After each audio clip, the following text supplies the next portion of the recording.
The Brandon Peters Show may contain explicit language and detailed plot points. For more information on the show, stay tuned to the end of the episode.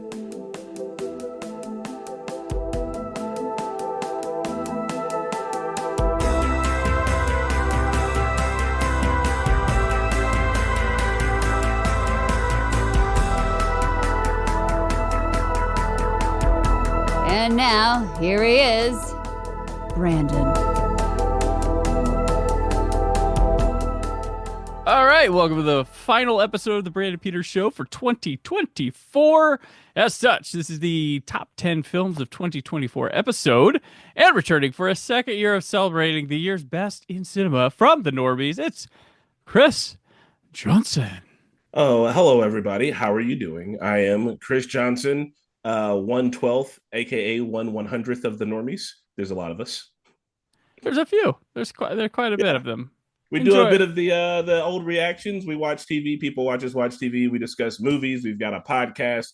We do it all. We're an eclectic, fun group of people that all live in Indiana, which people seem to be surprised about. But I feel like we mention it in every video because when you live in Indiana, your number one thing to do is complain about living in Indiana.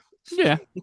But I don't think people realize there's cool stuff like the Normies that go on in Indiana. Oh, there's PopCon. Well, that's pretty cool too. Indianapolis, I would say. There's a lot.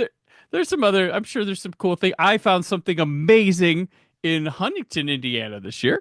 Okay. But yeah. So how was 2024 for the Normies? 2024 for the Normies was super exciting. We had a great year. This is our 9th year. We're moving into our 10th. Our 10-year anniversary is in April. We're planning a big celebration here, but also we're going to Japan for the Star Wars convention in April. So that'll be super fun. And we got to officially have our second tier of new Normies. We have a baby on the channel finally. She's not on the channel, but she's in the life of everybody there. And she's being spoiled rotten, so super fun. I'm waiting to bring her to the office, but the office is full of knives and small chokeable anime toys, so I have to wait until she's older. There you go. You start making the Normie nursery. There you go. Yeah. It's gonna be like Muppet Babies. Throw them all in that huge shower. Throw them all in that. There you go. Have fun, kids. Yeah, there you guys go. Ball pit. We'll turn the shower into a ball pit. Ball pit. There you go. But yeah, it'll be like the New Adventures of Scooby-Doo or Muppet Babies. Not bad, a pup named Scooby-Doo. We're just gonna redo everything, but with the younger version of us. There you go. Yes. Forever. Yeah, your voice will then become. That's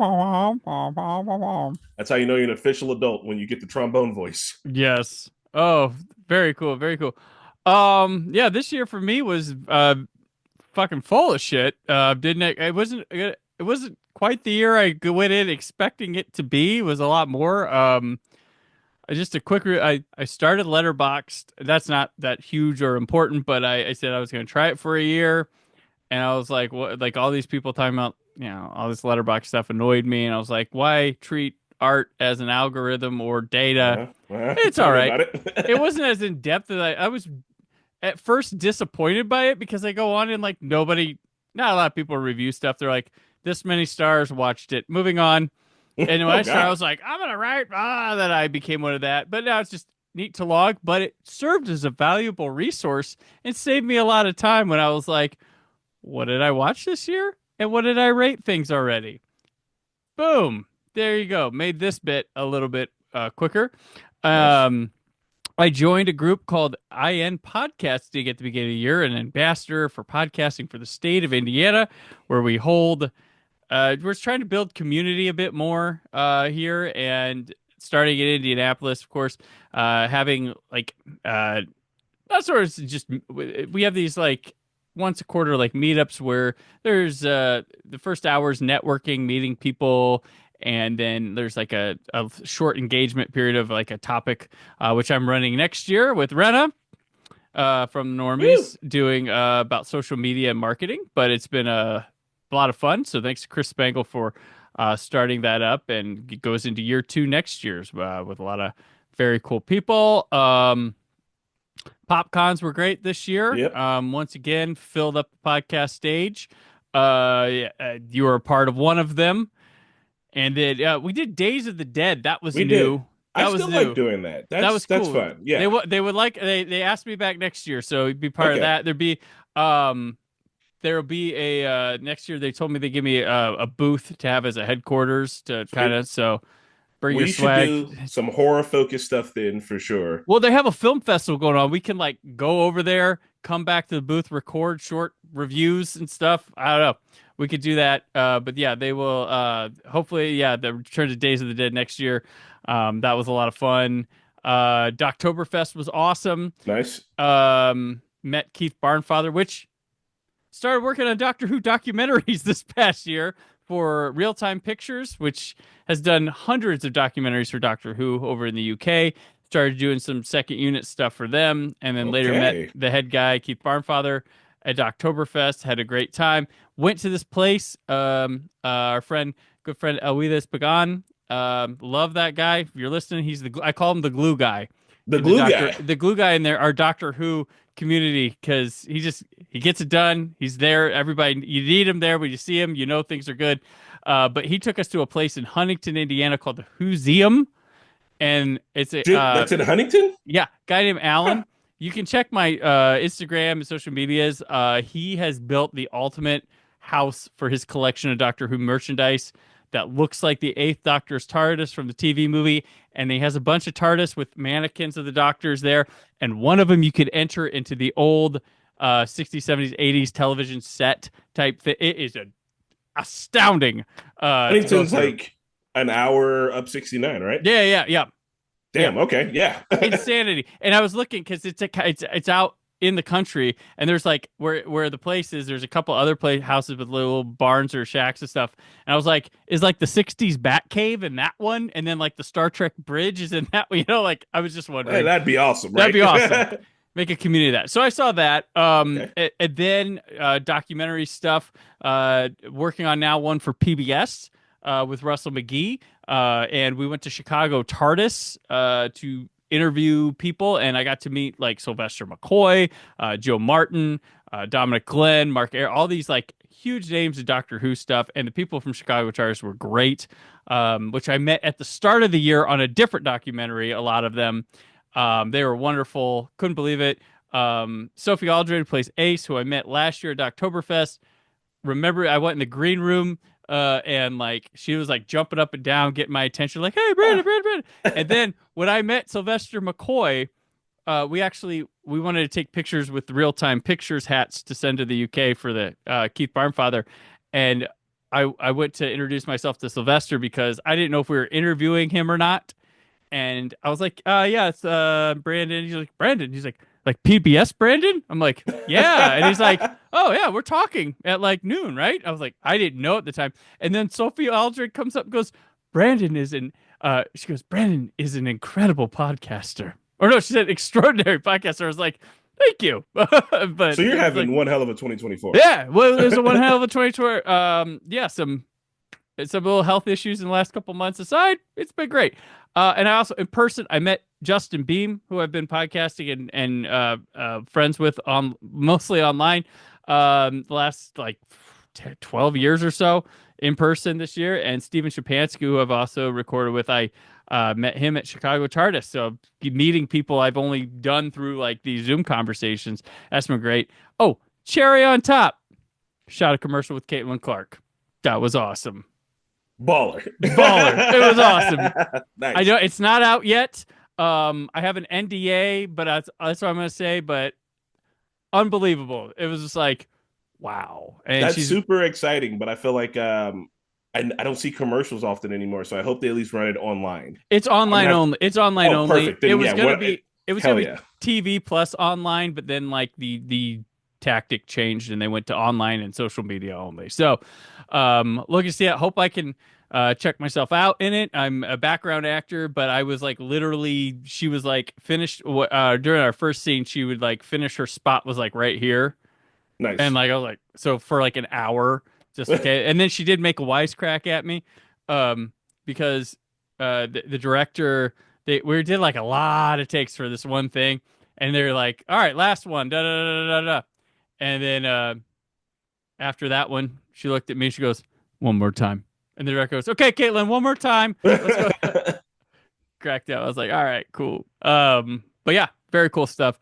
A lot of fun.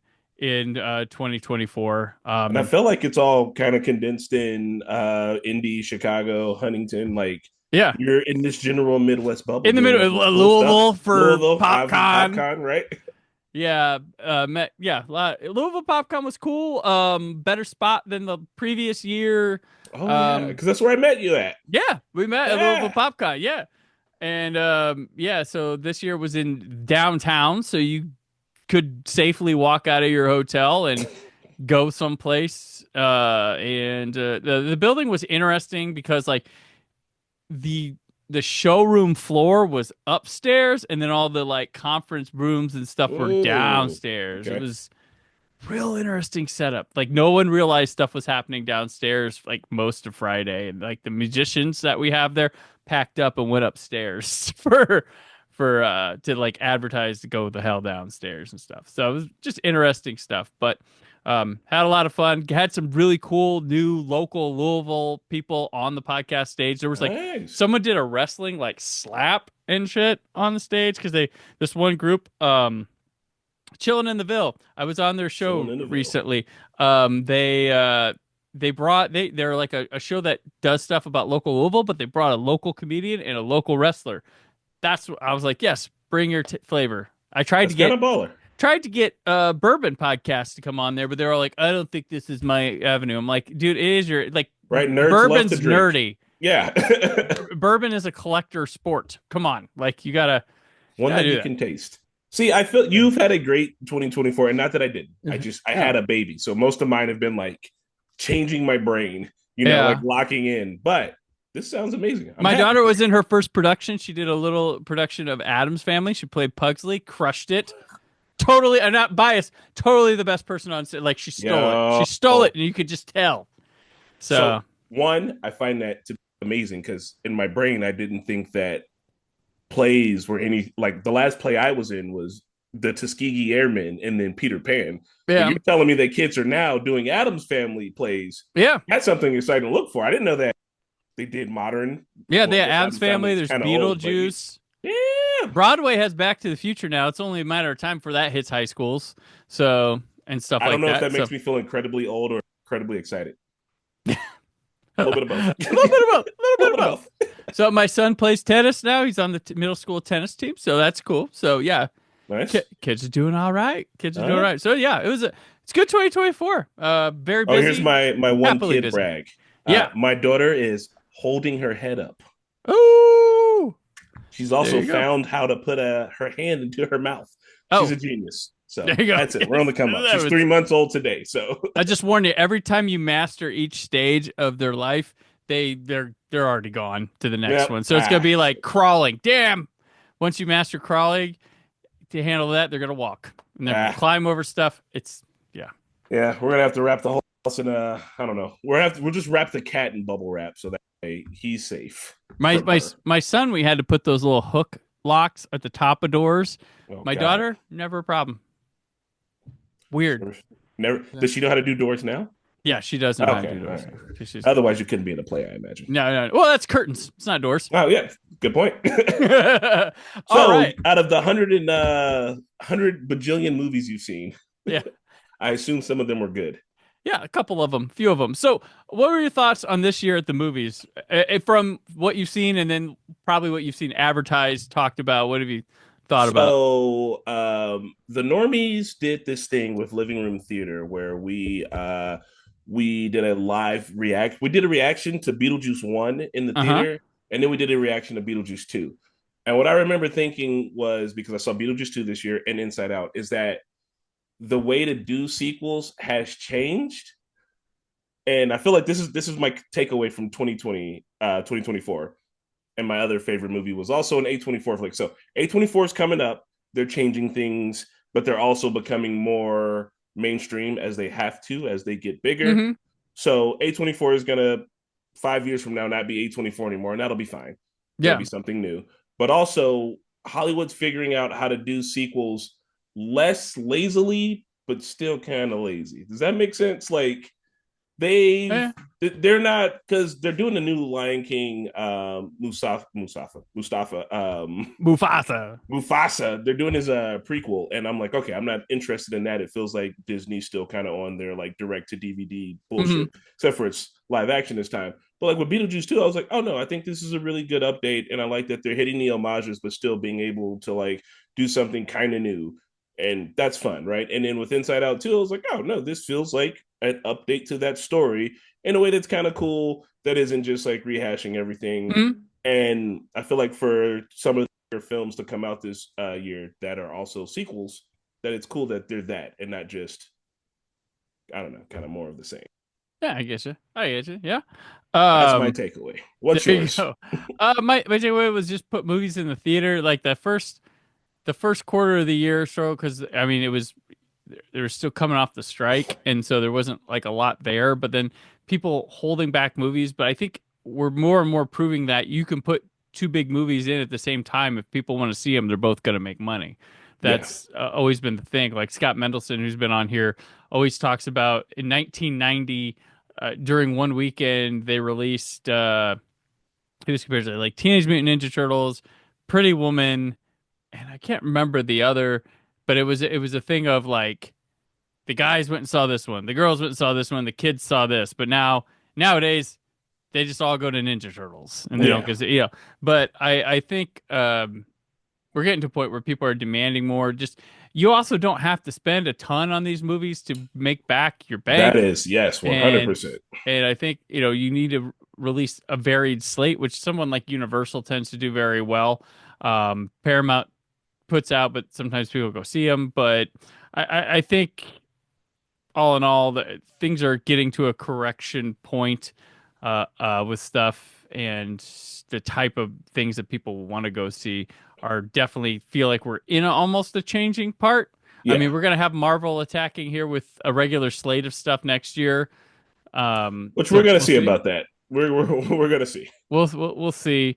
And I think the theaters are learning, oh shit, we make money on theatricals, not as much in streaming. And the ones that people watch most on streaming are the ones that played theatrical. So maybe we Yeah, use theatrical, make a ton of money, and then people come to our streaming service and watch it later or stuff. Because the people who were gonna wait for streaming are those same people that were gonna wait for it to show up at Blockbuster. Like yeah. you can't cater to the people that weren't going in the first place. While there's Okay. like new stuff, it's not very new. Like it's not Yeah, much change because of the Blockbuster thing. yeah. So And I think too. Ooh, sorry, weird burp. I don't remember what I was gonna say. all good. I was Uh, warming up for something. I'm sure. so first we'll always start with my little section of the best new to me film Yeah, of the year, which is a film that didn't come out this year, but I watched it for the first time and really fell for it. There was three movies up for this, but I decided because I this one just kind of I watched it multiple times because I had to do a commentary on it, and I just liked it a lot. And because it's a genre film that I typically don't talk about on the show, don't get to give a lot of credence, but was Kiki's Delivery Service, the ooh, okay. yeah, Miyazaki. Miyazaki one. So I really took to this one on like I've seen a good handful of the Miyazaki films. Spirited Away fucking kicks ass.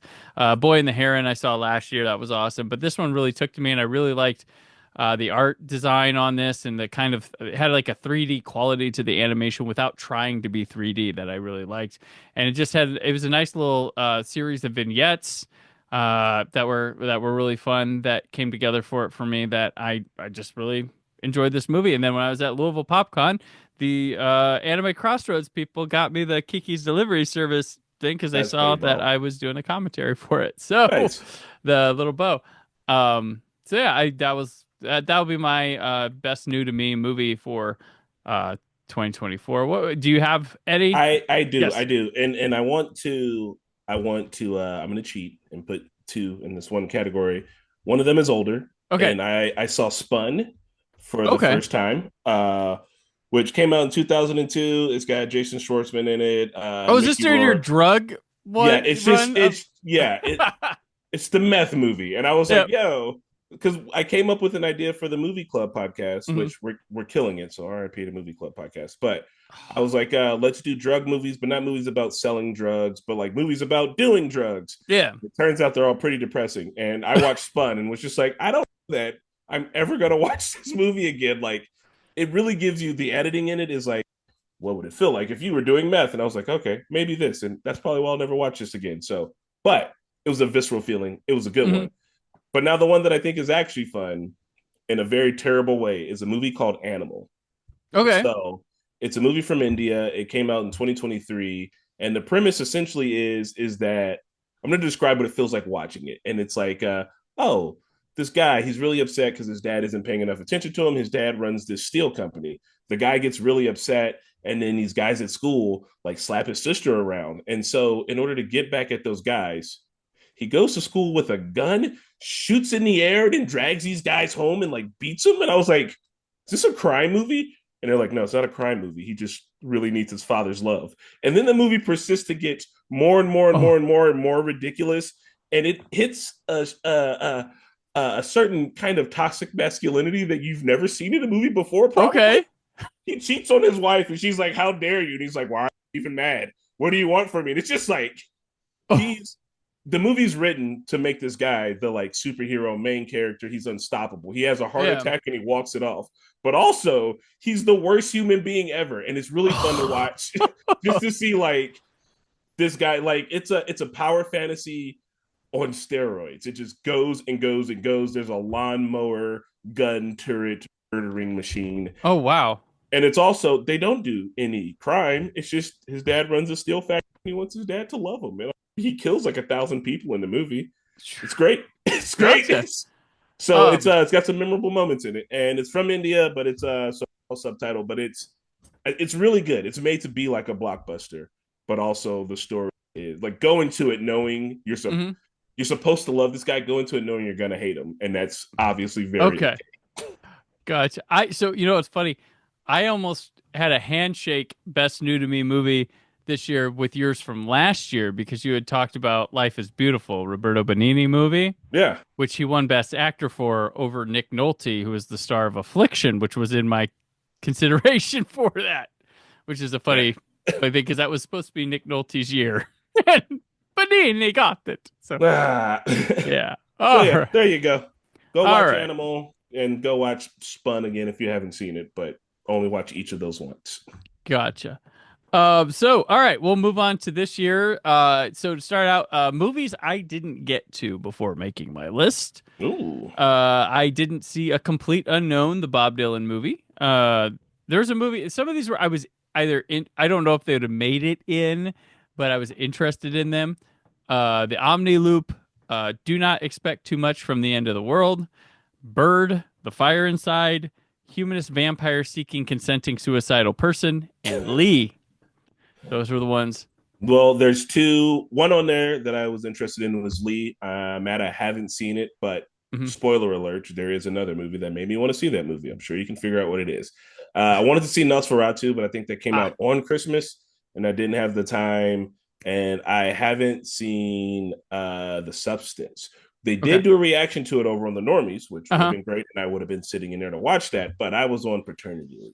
Gotcha. Gotcha. Everyone was just like, "Yeah, this movie's great. You should watch it when you get the chance. Don't watch it with your wife who just had a baby, though. She's not going to want to see this." I feel weird. I saw Nosferatu like a month ago. It's so funny. Like I need I to. feel weird because they started coming out with character posters, and I felt like I was in the marketing team, being like, "Oh, that's what we went with." Okay, that's what. Yeah. All right. I listened to him talk about it on PR, and I was like, if you guys are going to put Bill Skarsgård in a weird position in any movie, I'm going to go watch it. Mhm. He was in that weird Castle Rock thing, and then he's also, he's it. So or Yeah. Pennywise. So I'm like, yeah, no, he's a weird dude. I want to see him do weird dude shit. Like, But The Crow. uh, No. completely skipped that one. I had an Good. intuition of I don't have a lot of time this year. I'm not going to Yeah. watch that that one. would be one not to spend your time doing. Yeah. Okay. I'll slide into my honorable mentions, my 20 through 11 real quick before we get to our 10s. Yeah. Number 20, Megalopolis. I love batshit crazy and going for broke type things like this. Coppola is awesome. Um, Number 19, Coup de Chance. Okay. Number 18, Flow. Number 17, Didi. Number 16, Challengers. Number 15 is Nosferatu. Number 14, Long Legs. Number 13, Rebel Ridge. Number 12, The Nickel Boys. And number 11, Sing Sing. Ooh. So those were my. And this was my probably 12 to 1 was really hard to get to 10. And then my 5 to 1 was tough to order them. So that was where I was at, and I had stuff coming. I was like, and then my 21 to 30 probably could look like a good top 10 even. So I was pretty happy. Like Damn, okay. for example, Wicked was number 38 in mine, and I like that film. So that's where, Well, yeah, I had to uh, rip band-aids off, and that had to it get happens serious. every year. Happens every year. See, I feel like this is going to be a really good balance because I'm essentially here to learn from you the movies I should have seen this year, which I'm literally, if I start my next year with trying to watch the movie recommendations from last year, then I'm already going to be off to a bad start. So I'm going to hear what you're going to say. And then when those movies come up across my, like, oh, hey, maybe you want to watch this, I'll be like, okay, maybe. The only movie I have that I want to put on my saw it and maybe you should see it, but we all know why list is Madam Web. He was in the Amazon with my mom when she was researching spiders right before she died. there's something to be said about how bad a movie can be, and Yeah. like watching it, we had all heard about it, and we were like, let's just do a reaction to it, and we were watching it, and I was like, yo, her mouth is not moving, and she is saying words. Like, how is this a in the theaters movie? Like, this is just. The reason to watch it is because if you're an aspiring filmmaker, you should feel you should feel excited about what can be and what could be. You know what I mean? Like what you could do versus there's no in hell that this movie's actually on the screen. Like this is happening right now in front of me. It's unbelievable because I went and saw, like, I went when, so the Imagine Theater I go to, they changed their rewards thing. So it used to be you would get free tickets. Now they do with your points. Now they do a just dollar amount. But so I had a bunch of free tickets, and I was with my kids on a Sunday. I was like, and after 2 weeks, a movie would be free. So you have to wait 2 weeks to use the free tickets. It's not I was bad. like, let's go see this Madam Web, and we were all like, it was stunning. Like I was like, It's okay, crazy. I'm sure it's bad. It's just kind of boring, but it's like, no, like the costume stuff literally is probably a minute 20 of the movie if The you put it all technical, together. it's just that's why I'm being very serious about it. If you're into movies, go see this movie. Be amazed at how this movie utterly fails on every single level possible. There's bad movies. This movie's like The Room for our generation, except for people already know about The Room, so it's not that hype. But Yeah. just how this movie got chopped up and cut up in so many crazy ways that whenever a character's not looking at the camera, they're still saying dialogue, and it's like, man, like how many mistakes have to be made for this to happen? And it's on the screen. There This was is even the finished product. there's a scene in the movie with a needle drop. Like it's a period piece and takes place in a specific year, and there's a needle drop in the movie. And I'm like, that song came out 3 years after where this takes place. No. What is like? No, like, and Yeah. that's how when I'm paying that attention to it, that's where I'm at with it. I did love Dakota Johnson's press tour for it. Basically, She knew. but basically her reaction, like, whatever, nerds. Like her kind of like, you don't know what the Madam Web. It's an acting job. Fuck off. Like that's Yeah. basically what just the way she behaved during it. I was like, there was a couple women this year, like Dakota Johnson and Zoe Kravitz. When I hear stuff about them, I'd be like, ma'am, I am married. You better stop. Because the things they say, I'm just like, wow, awesome. But That's definitely so. In the year 2024, if you haven't seen Madam Web, find it. Go see it. This will be one that when kids grow up, they'll be like, "Wow, did you know they made?" But that's it. I hope it becomes the Room of the future. there you go. God Almighty, it's so bad. It's so bad. It's, by the way, Zoe Kravitz, what I just mentioned, Blink Twice is not on my list, but high recommend. Go check it out. Okay. I like that quite a bit. Yeah. But yeah, so I guess without further ado, after the Madam Web recommendation, only here on the Brandon Peters Show. Go watch it. We'll get to our top 10. Do you want to go first or me? I'm gonna go first All right, because yes. I think the way this is gonna work is I'm gonna say stuff that isn't very substantial, and then you're gonna come with a nice heavy hitter. All right, I want to start with challengers. But imagine if you could turn Patrick Zweig into a guy who wins a slam. You still have a season. You still have one good season, and I need you to bring it out of me. So,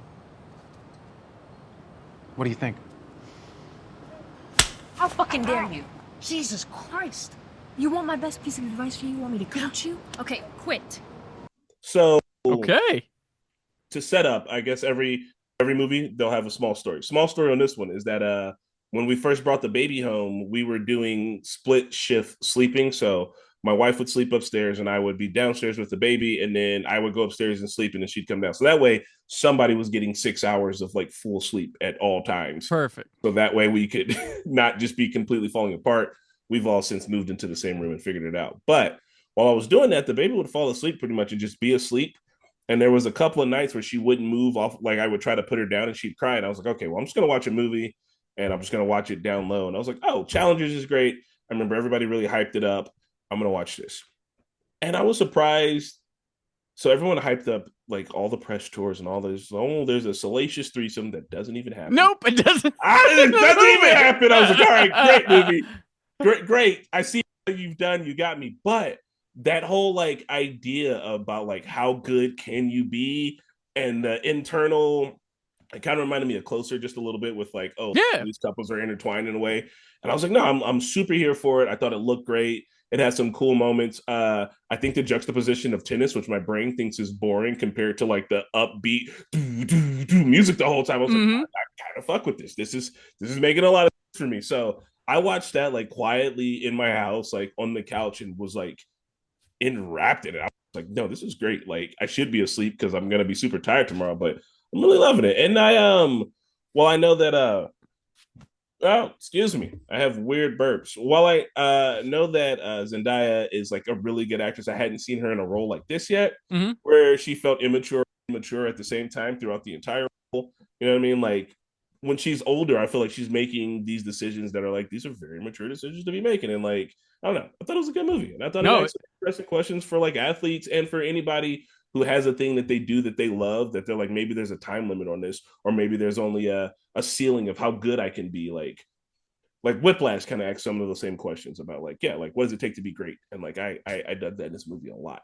Yeah, no, it's the best Luca Guadagnino film this year because Queer is okay. Yeah. I was disappointed with it a bit. It's not a bad movie. It's very Daniel Craig, very good in it. But this one was actually, it just has this pace and this Yeah. vibe and this movement you're just into. And Zendaya, like you said, like she's quite good in it. And then it also kind of is a different way of showcasing that the parent that vicariously tries to live their dream through their child, but this is through a spouse. Yeah. With it, that kind of carries. And yeah, it's really interesting to see where people have come from, where they go.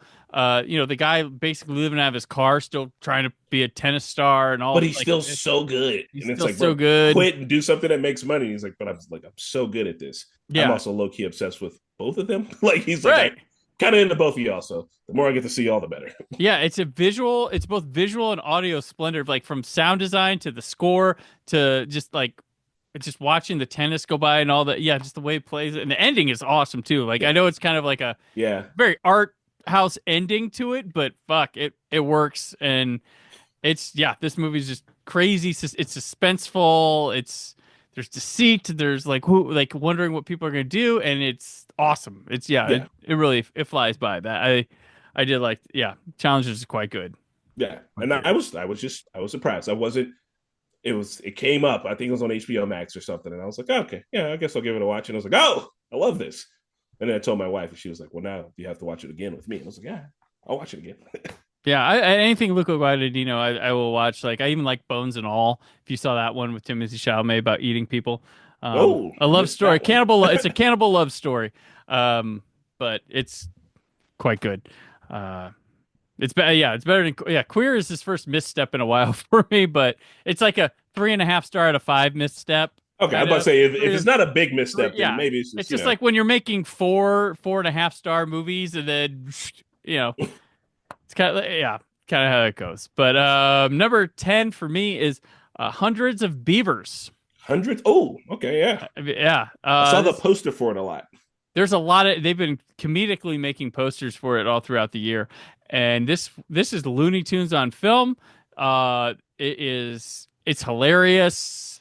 It good storytelling. Just it's so dopey. It's adorable and genius at the same time. Plays with a lot of typical comedic tricks of repetitiveness and things like that, but like it also has some like almost like a parody of video game logic to things Huh. too. Uh, but yeah, it is like so cheap, it works, and is also impressive, and it's just super funny. I wish I had a chance to see this in a theater with people, but I've only watched it streaming because it's now on Blu-ray disc, but it was on Hoopla first, and now I think it's it's like everywhere. It's on Amazon, Tubi, wherever you can check it out. But yeah, this is a very funny movie. This is what I was saying. You're gonna say stuff about a movie that's gonna make me want to watch it. I'm gonna hear it and be like, I should watch that. There's not enough days left in the year. You should Normies Hundreds of Beavers. You should Yeah. that I mean as a group, yeah, you should all. Okay. You know what? I got you. That I can do. If I work it into work, then I don't have to super worry about it. Or maybe I'll be like, the fuck. But this movie has been a cult hit throughout the year. And yeah, there've been people packed houses in LA seeing the movie. So Sweet. Well, it'll catch up then. Our friend Nick Rohrman was the first person to tell me about it too. Yeah. Yeah. Nick Rohrman. Rohrman. That's a deep cut the Indianapolis joke. The joke only works here. Yeah. Nobody knows what the hell I'm talking about. That's fine. Yep. It's fine. Yes. Got regional humor. Anyway, this one for me, the next one's gonna Number be 9. Number 9. Kingdom of the Planet of the Apes. Yes. All right. So we'd been watching the Planet of the Apes films as they go, and we have been. So one of the guys on our team, Pat, if you guys are interested, if you watch the Normies, Pat, this isn't any shade neither. We were watching Planet of the Apes, and Pat's just like, yo, we should just kill all the apes. Like, what the hell is going on? I'm Team Human. It's like, Pat, that's not the point of the movie. And he's like, bro, these apes, like, what the fuck, dog? And then as the movies go on and progress, like, you're supposed to understand that, like, this is a problem humans created. But Pat keeps coming at it with this, like, no, what the fuck, right? And then you get through what I'm gonna probably call one of the tightest trilogies ever. Like Planet of the last trilogy of Planet of the Apes goes up there with like, yeah, no, trilogies don't get tighter than this. I don't know. It's almost underappreciated that it's not talked about all the time. Yeah, like when everybody's throwing up trilogies, even I love the Back to the Future trilogy. Mm-hmm. A lot of some of that's retcon, and then the last one is just we're in the Wild West. These 3 movies go together. They are an entire story of Caesar's life. It's a tighter trilogy than most Star Wars. All right. Mm-hmm. Anyway, so you get through all and that. You can switch their names and they still work as movies. If you like, the first one could be called Dawn of the Planet of the Apes. Yep. The second one could be called War for the Planet of the Apes, and the third one could be called Rise of the Planet of the Apes, and it still works. Well, it all makes sense. No Mark Wahlberg.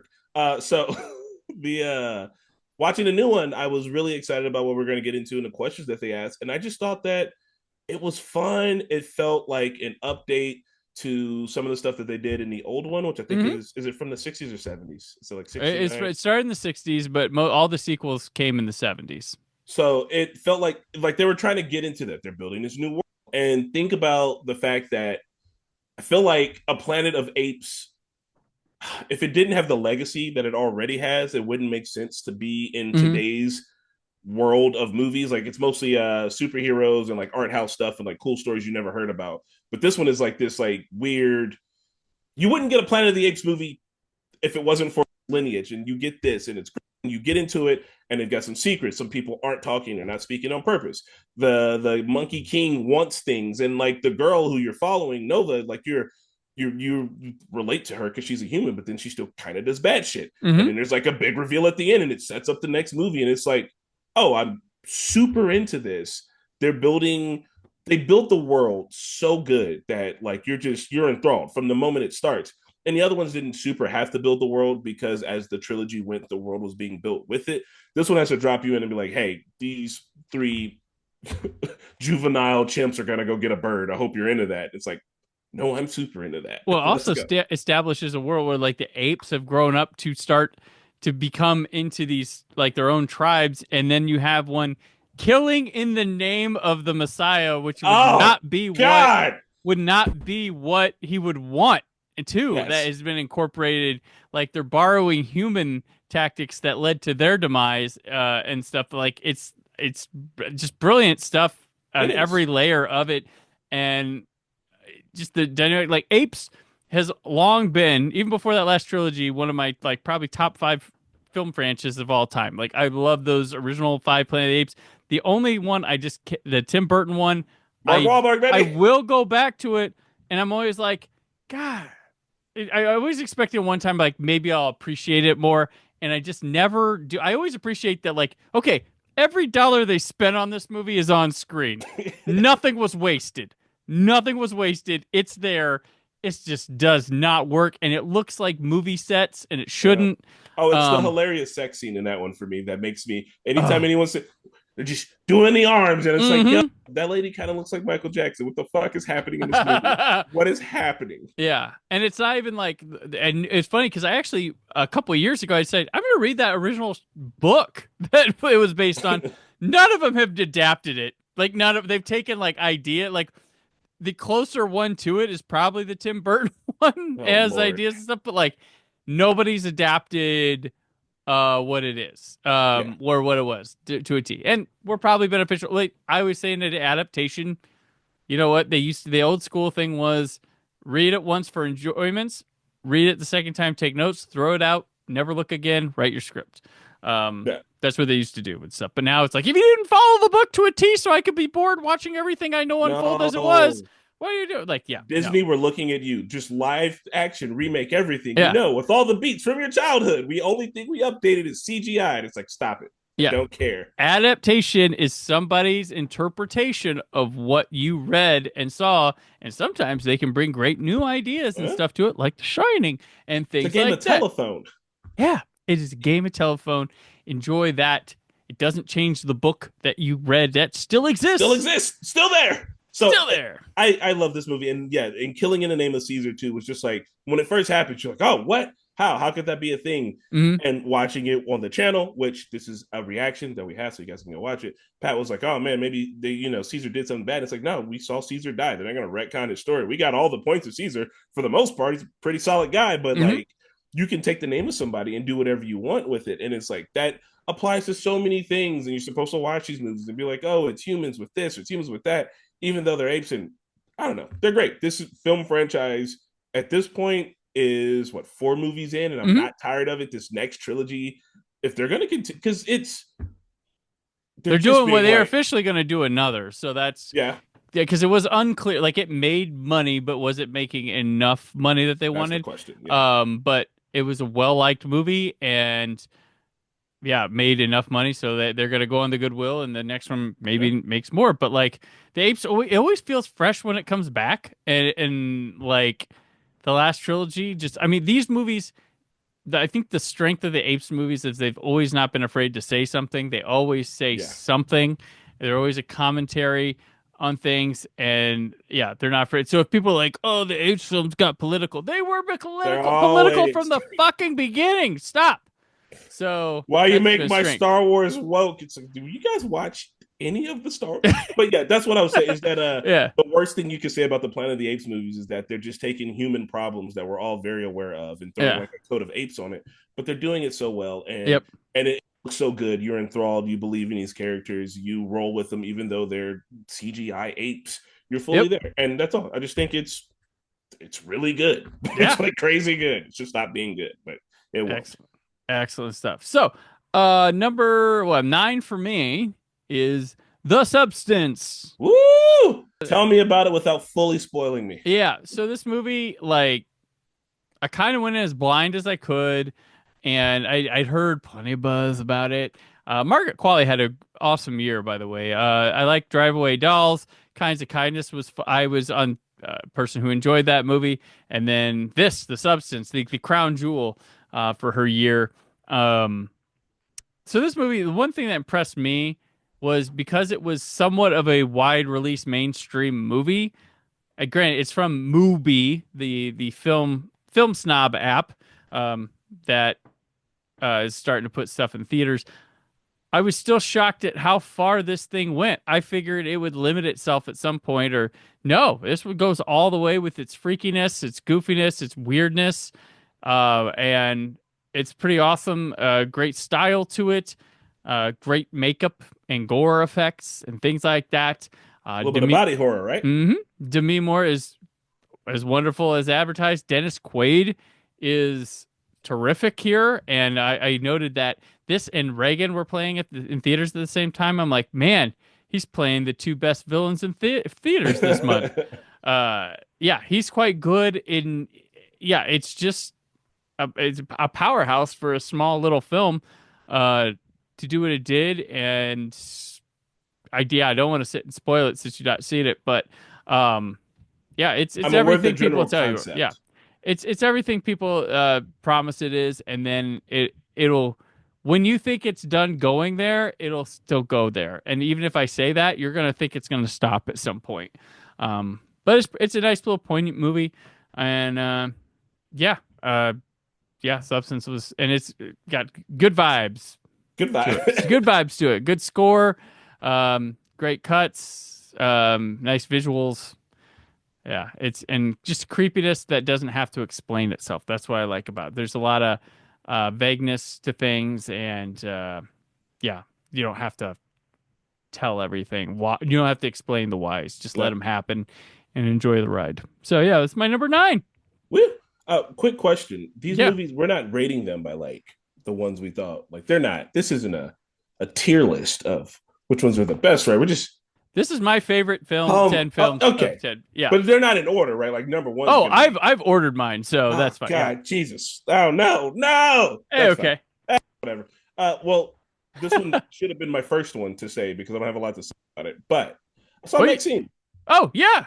Okay. Yeah, I thought it was nice. It was fun to watch. Felt small in a good way. It's like it's kind of condensed. It's a nice looking movie, and I was like, it's an A24 movie. It's got the look, I shoot film. You can't see it, but there's so many film cameras just off here. And I was like, okay, I'll give it a check. I'll give it a watch. I was like, oh no, I like this. It felt like a more condensed, smaller, like Once Upon a Time in Hollywood type of deal. Yeah, yep. It had a lot of that. So go watch Maxine. There's not a lot like to say about it, but yeah. Had you seen Pearl and X before it? Hadn't seen either. I'm working my way back. Oh, okay. So Pearl was my favorite of the 3. Okay. And Maxine was my least favorite of the 3. I did like it, and it's a lot of fun. And I recently just had an episode talking about, because we talked about all the satanic panic influence movies this year, which there were a lot. Maxine definitely soars on that with things, but yeah, I like Ty West quite a bit, and I like this little pairing he's had with Mia Goth, and she's been quite terrific. I haven't seen her in anything else, I don't think. This was one of those 3 a.m. the babies. I'm hanging out on the couch with the baby and she's asleep, so I guess it's been Challengers and Maxine. What I'm saying is if you have a newborn, sit them down in front of Challengers and Maxine, teach them about life early. There we go. Perfect. All right, so my number 8 is Red Rooms. Okay. This is a little French-Canadian film that was actually, I think it did the festival thing last year and then got released this year. This is everything Joker 2 should have been, and I'll spot Aaron Newirth with that comparison.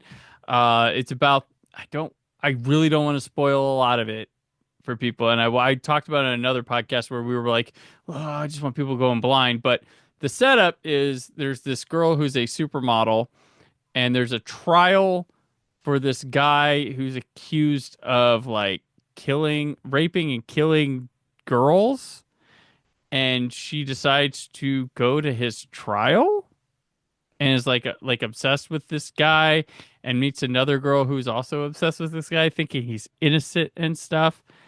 And it goes to odd places from there. It's got a very David Fincher-esque type tone. It's from Canada, but goddamn, I would say it looks like a Swedish movie.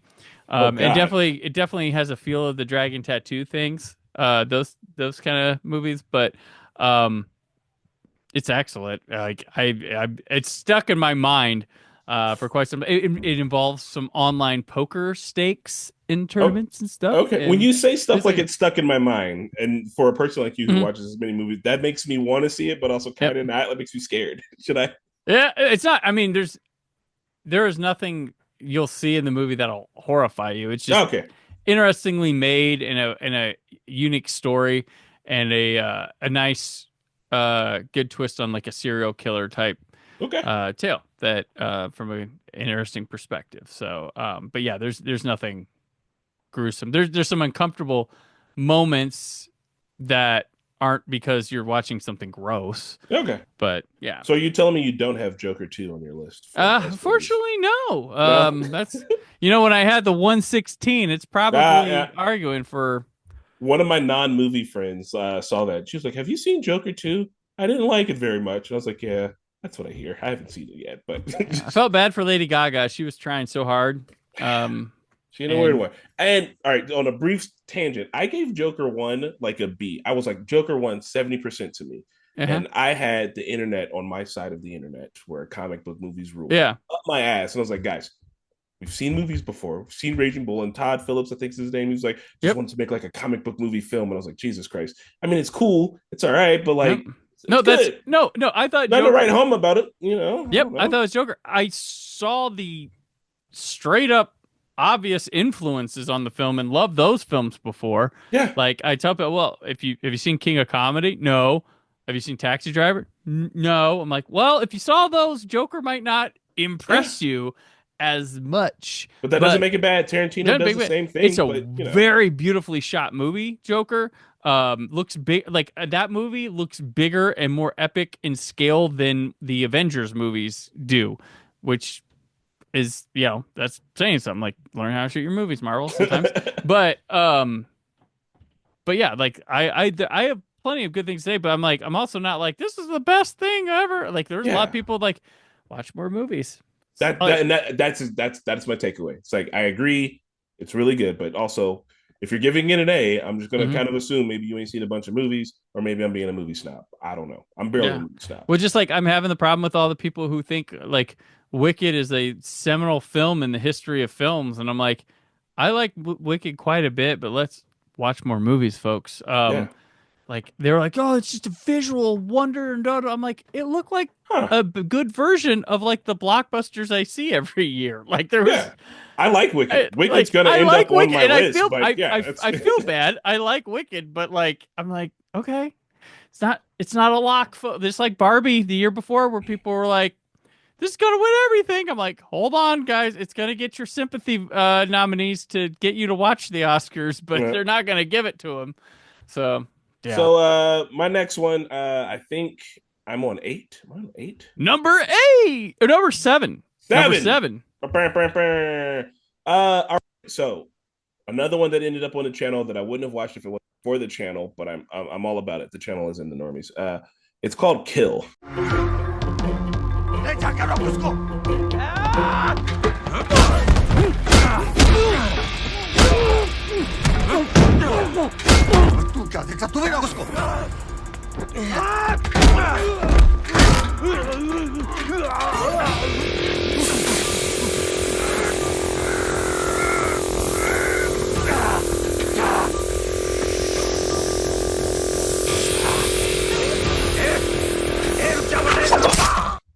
Oh, I did movie. not get to see this one. I heard about it. Yeah. So our fans were like, "Hey, you guys should watch Kill." But honestly, because a lot of people that are on the Normies are Indian, a lot of Indian people are like, "Hey, you guys should watch all the Indian movies," and there's a lot. Mhm. So we're like, "No, we don't really have time for that." But they sent us this trailer. And we're like, "We'll check it out." And I was like, "Oh, this is somehow more over the top than John Wick." Yeah.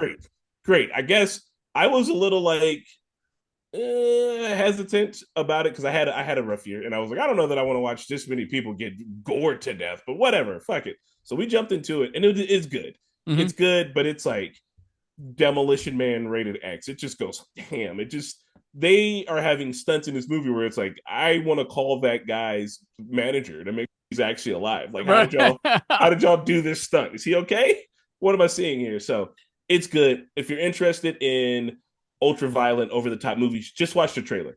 If you Okay. watch the trailer and you like the movie and you like the trailer, then you're gonna love the movie. Like that's it. And it's one of those crazy stories. Also hyper masculine too.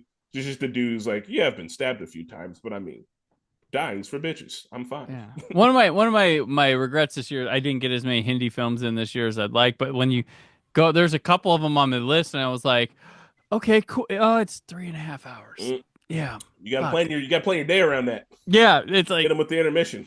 yeah, they make an event of all their films, and yeah, and I do have some for spoilers. Summer 2015 at 10 starts recording next month. There's quite a few already up in the front because I do like them. It's a time thing with them a lot of the time. Is. So like last year, like Pathan was one of my favorite ones I saw last year. But that I think I made my top 20 last year. But yeah, I just time. Yep. So Well, if you get the chance, dive in on that one. Just because you're gonna. It's like, did you ever see The Raid?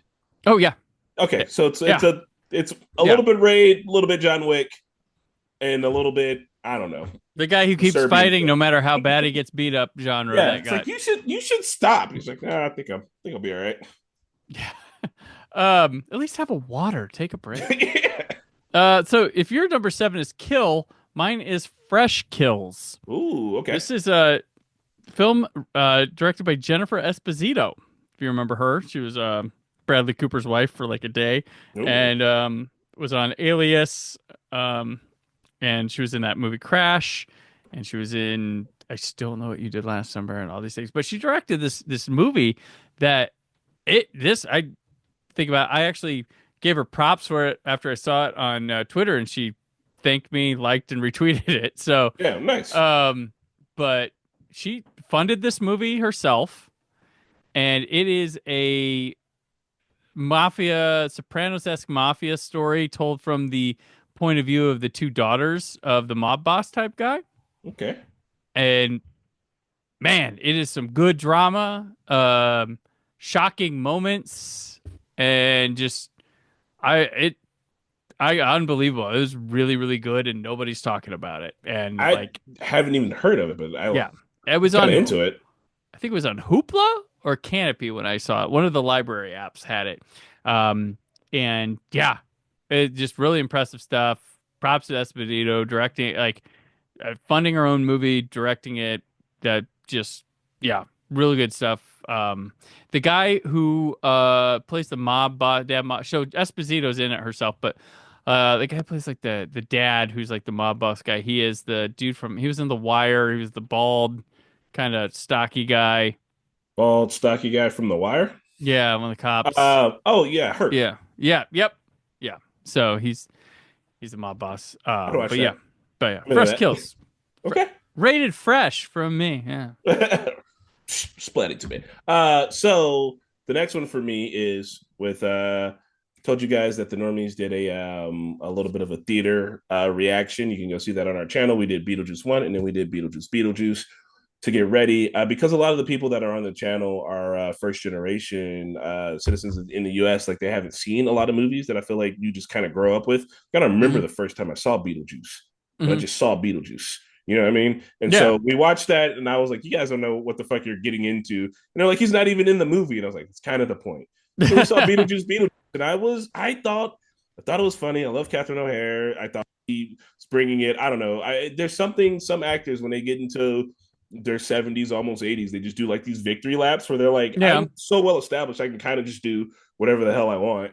And she's doing that in this movie, and I love it, and I think it's great. And I think that obviously, like Jenna Ortega she's the pick to be in a Beetlejuice movie. Like that it makes sense.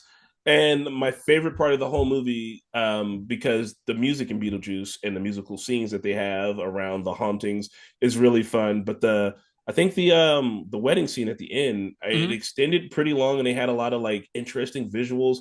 And I had never heard that song before. Yeah. And I just thought that it was fun. It was interesting. It was good. I haven't seen things like that recently, and I don't know. I vibed with it. I enjoyed it. I know a lot's happening. I know they pick up a lot of stories and drop a lot of stories as they come, but I feel like I don't know. For a sequel, for me, it felt like I don't know. He just kind of threw everything. Plus, it was Tim Burton, and I was kind of expecting him to fail, and he didn't. So maybe that kind of was like, it's pretty Well, cool. I'm a Burton defender. So like I just my thing is like his batting average has been pretty good still. It's just people aren't seeing those ones. They're all just going to Dumbo or You're not wrong. seeing Alice in Wonderland. But when the Big Eyes comes out, they don't go see that. Um, but Beetlejuice, like that. Funny that scene, that wedding scene. They were actually filmed it thinking they were probably going to cut that scene because it was too long. Oh no, I feel like it should be And that long. They just let it yeah, ride. so I was glad it wasn't just a whole lot of, hey, watch us do the thing, put a quarter in the machine and watch us do the thing. But I also like this was like a draft or two away from being great, Yeah. like or very good because like there's subplots and characters like way too many going on that doesn't like you forget Monica Bellucci's in the film and then when she shows up to do a thing, it's like, what? Why were you here for? like Oh, uh there's a lot going on in it. It's not a. I think it's about the experience because like I mhm. got to watch it in a room full of people that I know. I We're all like the like, ghost and boyfriend that was storyline. That fun. was cool. Oh my god! That And as soon that's as where he showed the up, I said, yeah. "Hey, ghost, look at him! He's in a tree. Look at the tree. It's a ghost tree. Yeah. Clearly, it had like the gnarled branches." I was like, "Come on, It's a mother and daughter who both date lame dudes movie. That's what they yeah." I the don't know. thing It was. just it's. I couldn't. There's some movies that I think you watch, like, oh, it's the best movie ever. But like, I loved it. I had a lot of Yeah. fun watching it. I'm not going to sit here and stand for it like it's the best thing ever. But for me, it hit at a time. I also just saw Beetlejuice in the theater the week before. Yeah. So maybe I was just on a Beetlejuice run. But no, I loved it. I thought it was No. super And fun. they didn't abuse Beetlejuice. They kept him in it just about as much as they that was the key. That's how you do And it. that's You what don't need a whole movie full of the man yeah. Yeah, Michael Keaton said like, "Hey, no, if we want this to work, it's got to be like last time. Like you can't just have me all over the thing." So, because it would be awful. You would be super annoying, which he is supposed to be annoying. You should be in it just to. It's like he's a it's one of those pest. places. Yeah, He's a pest. He's, you know what I mean? Yep. not to be confused with the actual sex pest who wasn't allowed to be in the movie, so he had to have his head bitten off and be I was a surprised headless how Shark much Man. he was and represented in the movie. That was I some felt like nutty shit. Yeah. the more he was in it, the more you're like, why isn't he in it? And then you Google it and you're like, oh, I don't know. Secret undercover PSA for Google why he's not in this movie. Right, yeah. Find out. What happened? Did he die in real life? No, he's Nope, still alive. super alive. Ugh. Super alive. Okay. Number 6 for me is Furiosa, Oh, hell yeah. which colon a Mad Max saga, which I think was stupid to throw on there. I like this movie a lot. This is some awesome big budget film. It's a victory lap for Fury Road.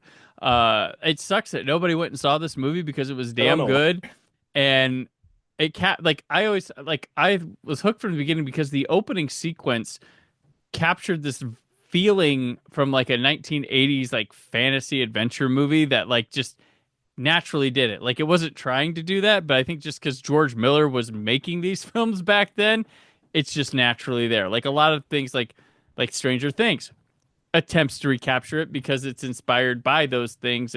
It's not as novel or genuine as something actually being that thing can happen. But this has a lot of great action sequence differentiating itself from Fury Road, shows stuff from Fury Road, but like holds together as its own thing as a like set of anthology stories together about the growing up of Furiosa. But also the Mad Max movies have always been anthology like. So her story being multiple like segments of her growing up and with anthology stuff was pretty neat. And Chris Hemsworth was terrific as the one of the most vile bastards on screen this year, Ooh. making Immortan Joe look like maybe he's all Oh, right. I don't know. But I really love Furiosa. I thought it was just a rocking awesome time.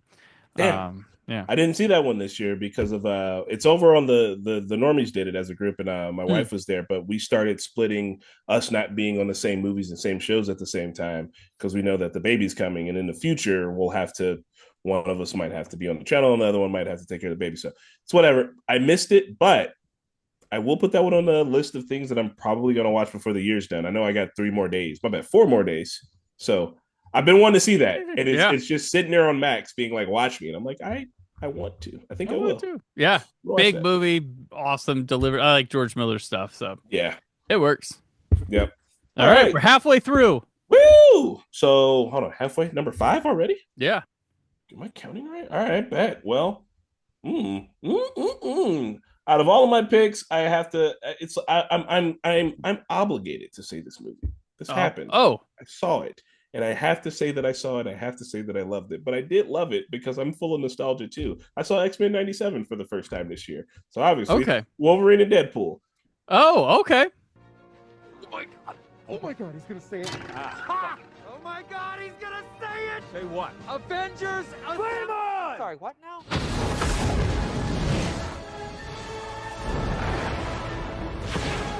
A love letter to a portion of Fox that we've all shat on and kind of tried to forget. It's like the end credits of that movie felt like when people started loving the prequels, because I've been alive long enough. Or Andrew Garfield Spider-Man. Yes, exactly. It's like, oh, so we love this now, okay? But I think that just means you shouldn't go around shitting on movies, even if everyone does shit on it in a time. There's still, if you're talking about it, that means that people are enjoying it like it. I have always been and am still a fan of those X-Men movies. The other stuff from that era, I don't know, but I enjoy it, like X2, Wolverine, the Wolverine, Logan, Days of Future Past. Yeah. Like I think I just it was kind of, I remember why I was at the age where all of those movies made a lot of sense for me to be super into. Mhm. So even if they're not great, like I love them and I watched them. But Yeah. what happened with this movie is that I kept getting spoiled online, right? So I Yeah. was waiting and holding off, and the plan was is that I was going to be on the couch with the normies when we Mhm. reacted to it. And I was like, that's fine, I'll hold off. And I have an Android phone, and when you swipe far enough left or Mhm. right or whatever, you get a news feed. And I remember swiping on the news feed, and it gave me every single cameo. It was right there. It's like, you wouldn't believe these cameos. And that day I said, fuck it, I'm going to go watch the movie before someone just tells me how it ends. Yeah. So I needed to go see it, but I loved it, man. It was I think Deadpool shouldn't work, and it probably wouldn't work without Ryan Reynolds, but he cares enough and he puts in the effort for it, and they're able to hit enough heart in it. Is what these movies do that you don't expect them to do. Is that they bring that heart and the emotion. They bring all the crazy, wacky, sci-fi, comic book, ridiculous shit, but also like, yeah, the end of that movie when they. So when I was in marching band at the end of the year, every now and again they'd make a like, do you guys remember the year of the marching band that we had? And they'd always put one of those sappy sad songs on it. Yeah. And they played that fucking Green Day song one year. And so I'm watching the end of this. I was like, okay, I get it. Like, yeah, it's just, this is a love letter to it. And it was super cool. That was nice.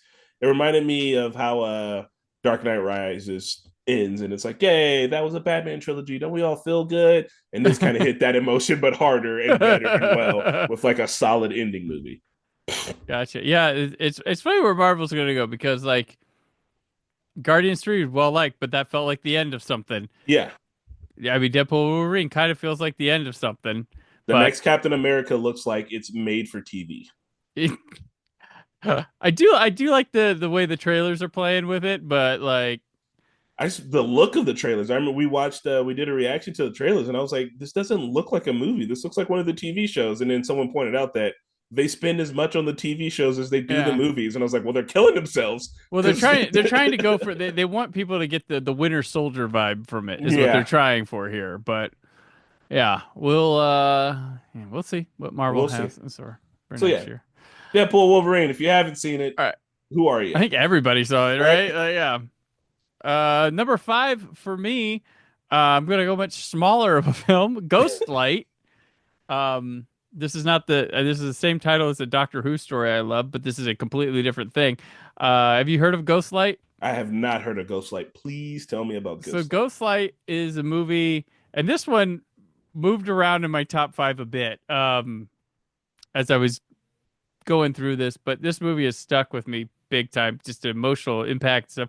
So this is about a guy who's like a road construction worker who started out, but his family he's got a wife and a daughter, and you find out that he lost his son in the previous year from a suicide, and they're all struggling in their own way. But he happens upon a little small theater group and goes in with them, but he keeps it from his family, and he starts to find a work through his stuff and find a happiness through that. And it is adorable. It's emotional. It's funny, and like it's touched me and Aw. just was like, yeah, it was just such a movie. Like it's this little film. Like I think I just probably doesn't the movie probably doesn't have the money to put in any big award campaigns aside from Independent Spirit Award or things like that. But like there are acting nods to nobodies that should be going to this movie, in like a screenwriting one. But yeah, it's Okay. incredible. Like I went in blind. It was I got the movie. I first saw it. It got released digitally, and I saw it, and not. I just got it. Heard high recommends on it, so I was like, I'm not gonna know. I'm gonna go into this not knowing a damn thing about it. And then it's also I got screeners for it at the end of the year too. But yeah, this movie is just like, yeah, this is one I'll go back to Yeah. a bit here. But yeah, it's a movie that hits good, and just it's just about a band of misfits too. Like the theater troupe's a fun group of. They're putting on Romeo and Juliet, and the guy is like in his like 40s or 50s, and the Juliet is like in her 50s. So it's what they're. But it's Okay. the people who they have. Like it's just in this small town. They only have and do this little no budget theater group to put on a play.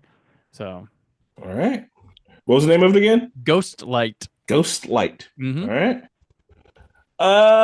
Well, man, all of my movies from here on out are big and obvious. Okay. So I'm gonna keep running with that. That's my theme.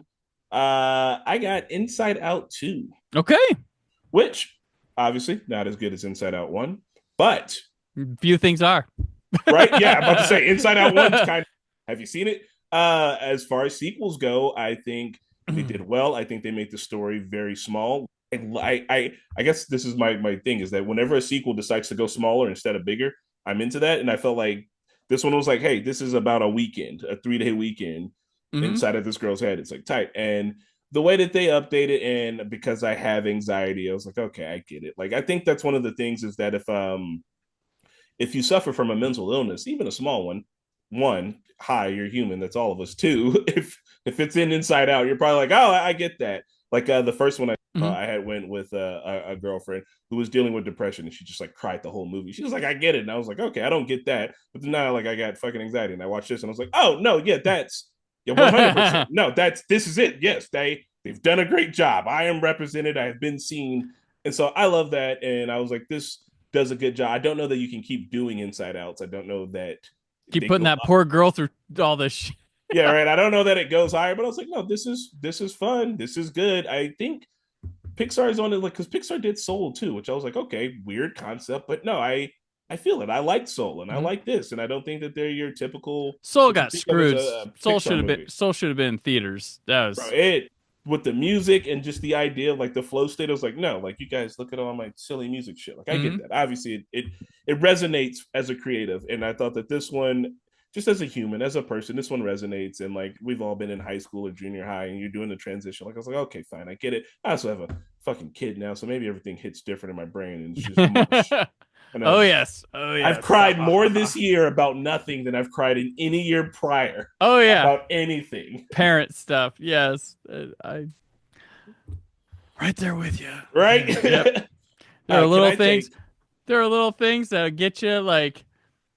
Yeah, my son got me a Christmas gift that I opened. Like he just on his own thought of it, and I was just like, it was just the fact that like he hit it right. That was just like, wow, okay. Oh, you're a person. Really you know me. And it wasn't what it was or anything. It was just the idea. I was like, oh man, and I was like, I feel stupid. Like, yeah, no, yeah, 100%. It's like, man, I'm 36. I don't have access to my emotions. I'm a dude, and then finally I was like, oh no, I'm so emotional. I get it. Oh yeah, when your kid starts doing the stupidest things, you're like, oh my god! Right. Numero cuatro for me is Anora. Did you fucking hear me? I said I want one of those. No. No? What the fuck, why? Because I don't know, Drop. A fucking gopnik who can afford to live in Brightwater and doesn't deal drugs? Yeah, right. It's my grandmother's apartment and it's called drugs. I don't have any more, and I'm not gopnik. You're right. You're a fatty ass bitch is what you are.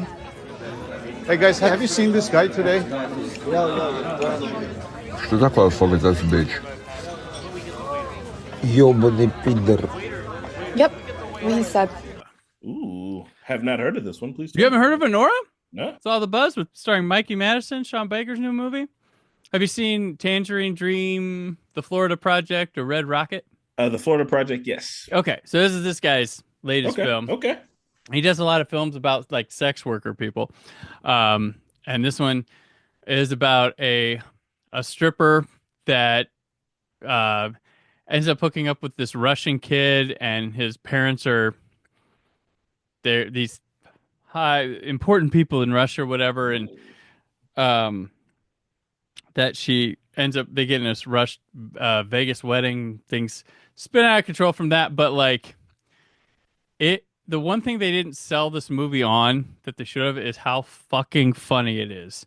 Okay. Like, it's hilarious. Like, the trailers look like, oh, Mikey Madison is amazing in this movie and all this stuff. And it's like, oh, Honora. It's like, Honora's fucking hilarious. Like, they don't sell the ultimate comedic team of the year. These, like, 3 Russian dudes and her going around town looking for a guy. But it's really funny. This is probably the biggest scope of a Sean Baker movie so far, and it just it's a hoot to watch. And Mikey Madison is quite terrific in it. As they say, she was the girl in she was in the Scream 5, but it was called Scream. And then she was also in Once Upon a Time in Hollywood. She was one of the Manson kids that fought at the end, and she got burned alive. So, but yeah, this movie's absolutely terrific.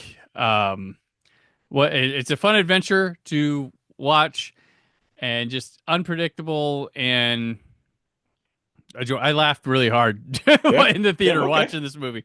So that's why I'm just like, wow, I just really enjoyed this movie, and I'll probably watch again. His movies like that I've seen before kind of have this like to them, they're like this like pain that makes me not like reach for them.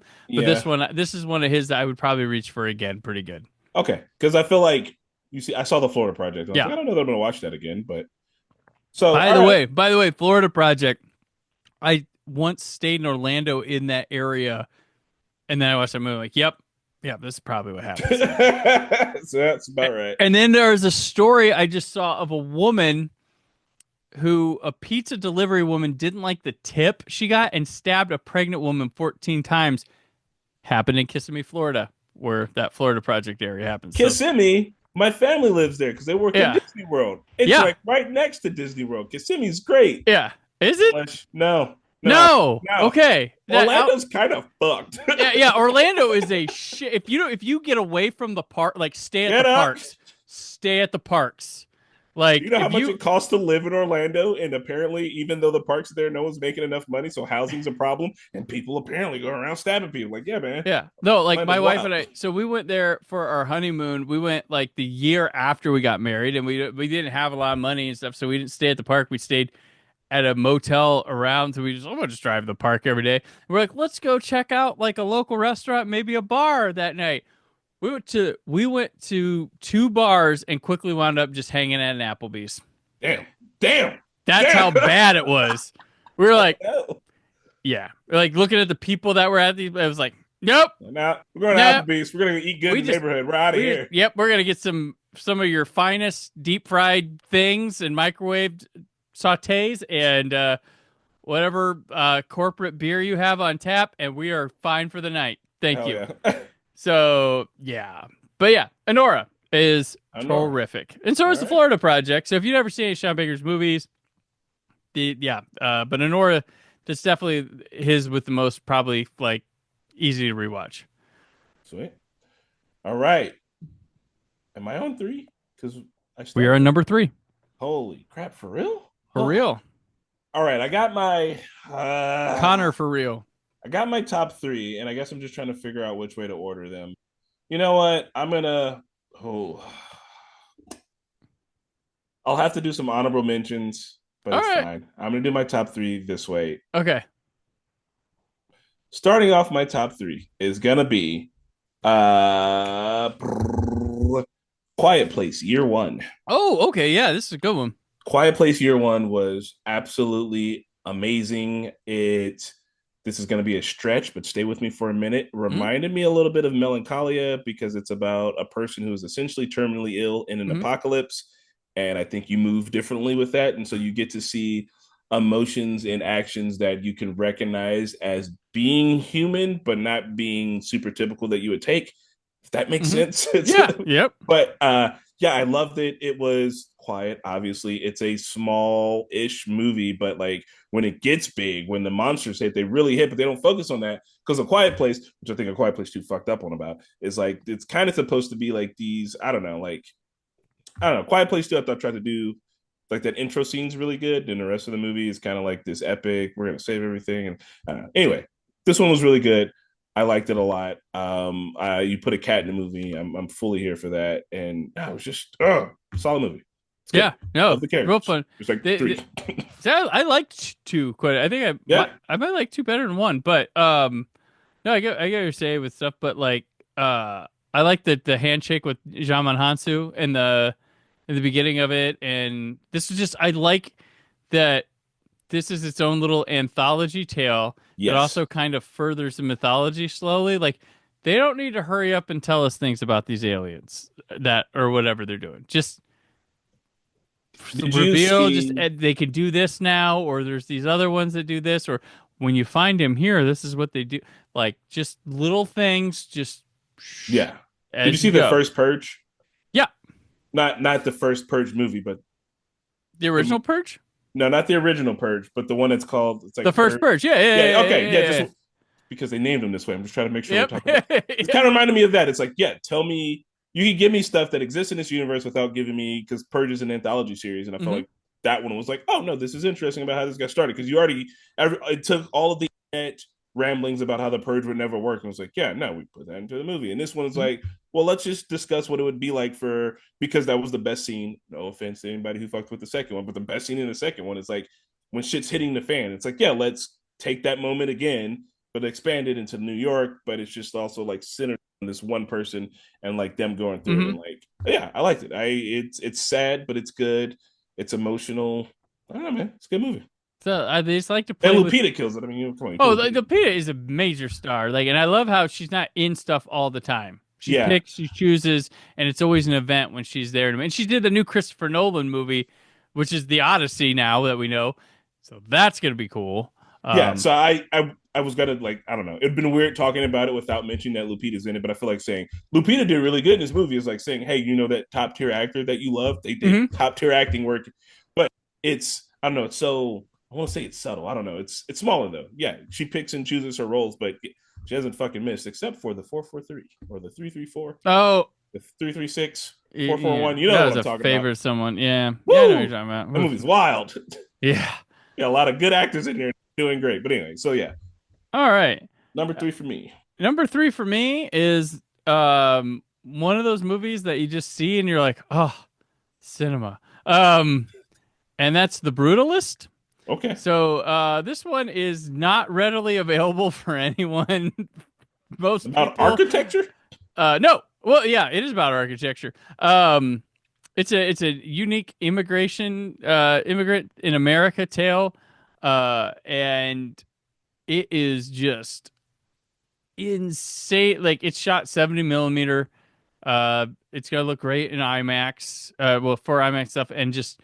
Is huge. It's a 3.5 hour movie that flies the fuck by. Like it does not has an intermission. Smart. Ooh. Comes at the right spot in the movie and is like exactly halfway.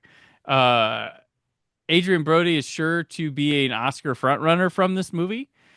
It's Guy Pearce is doing some career best work as well, and Felicity Jones is great. You're selling me. I'm gonna have to watch this one. It is just a joy to look at. It's cut well. It's got just great conversations, intriguing things, and the perspective of and honesty of how people treat immigrants and people from another country, where they want to help but they don't, or they treat them like objects, things like that.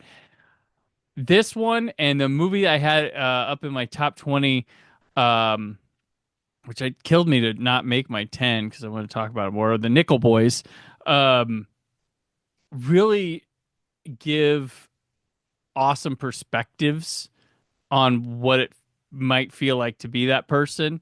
Because have you heard of the Nickel Boys? Mm-mm. So it's this perspective. It's told first person, but from two guys. These two young black kids who meet in a corrections facility. One's falsely accused of something, but they have moments where they're just like the camera's just sitting there like on a street corner, and it's like with these white people, and you could just they have these looks and stuff that make you, the viewer, feel like stop fucking staring at, or stuff like Yeah. that. And it really kind of gives that not that I feel like I've lived in those shoes, but it's pretty awesome stuff that I don't feel has been accurately or brutally honestly put on film in a lot of ways before. And the way they portray the treatment of Adrian Brody coming to America as a Jewish person escaping Nazism and stuff is interesting as well. To people, being anti-Semitic or just like, he's got an accent, so he's fucking, weird. Like there's no way this guy's a brilliant architect. Go clean house, or he's doing like construction stuff because, and I had I worked at Pearson Education one time. We had a speaker come one time, and she said like, she had immigrated over, and like her parents were like a rocket scientist and a surgeon, like a high-powered surgeon, and they came to America, and the only thing people would trust them to do is like deliver food or make food. Like that was it. And it's like, no, these people are like smarter than most of your country, but because they have an accent, you're immediately thought, like that. So there's some of that definitely in The Brutalist, but it's just a gorgeous movie to look at, and just epic in scale. Like it's just sweeping, like just epic, huge. Oh man, I want to watch it. I'm gonna watch it. As a photography nut, you're gonna want to see it in a big ass theater best you can. But I saw it on a screener at home, and it still played huge and awesome. And I couldn't believe how fast. Like it's 3.5 hours. I couldn't believe how like it felt like it was like done in an hour and a half. Like that's how good it was. So We'll have to intermission plan a date night for this, but I want to watch it. Yeah, I was like I hit this like I hit the intermission. I'm like, what the is that early? I was like, no, I've been an hour 45. Okay, Damn. shit. Right. So yeah, Brutalist. That could be a number one. Like that's gonna be a big Oscar contender. Yeah, I feel like I have it too low at number 3, but I have what I have. So, and if people have listened to me, the number 1 coming up is gonna be no surprise to anybody who's listened to me this year. But let's go to your number 2. Number 2 for me, one that I got to go see in theaters, obviously, which makes it hit harder. IMAX. I love sci-fi. It's huge. It's big. There's really, what more do you want me to say about it? It's Dune 2. That's my number 2 as well. Your blood comes from dukes and great houses.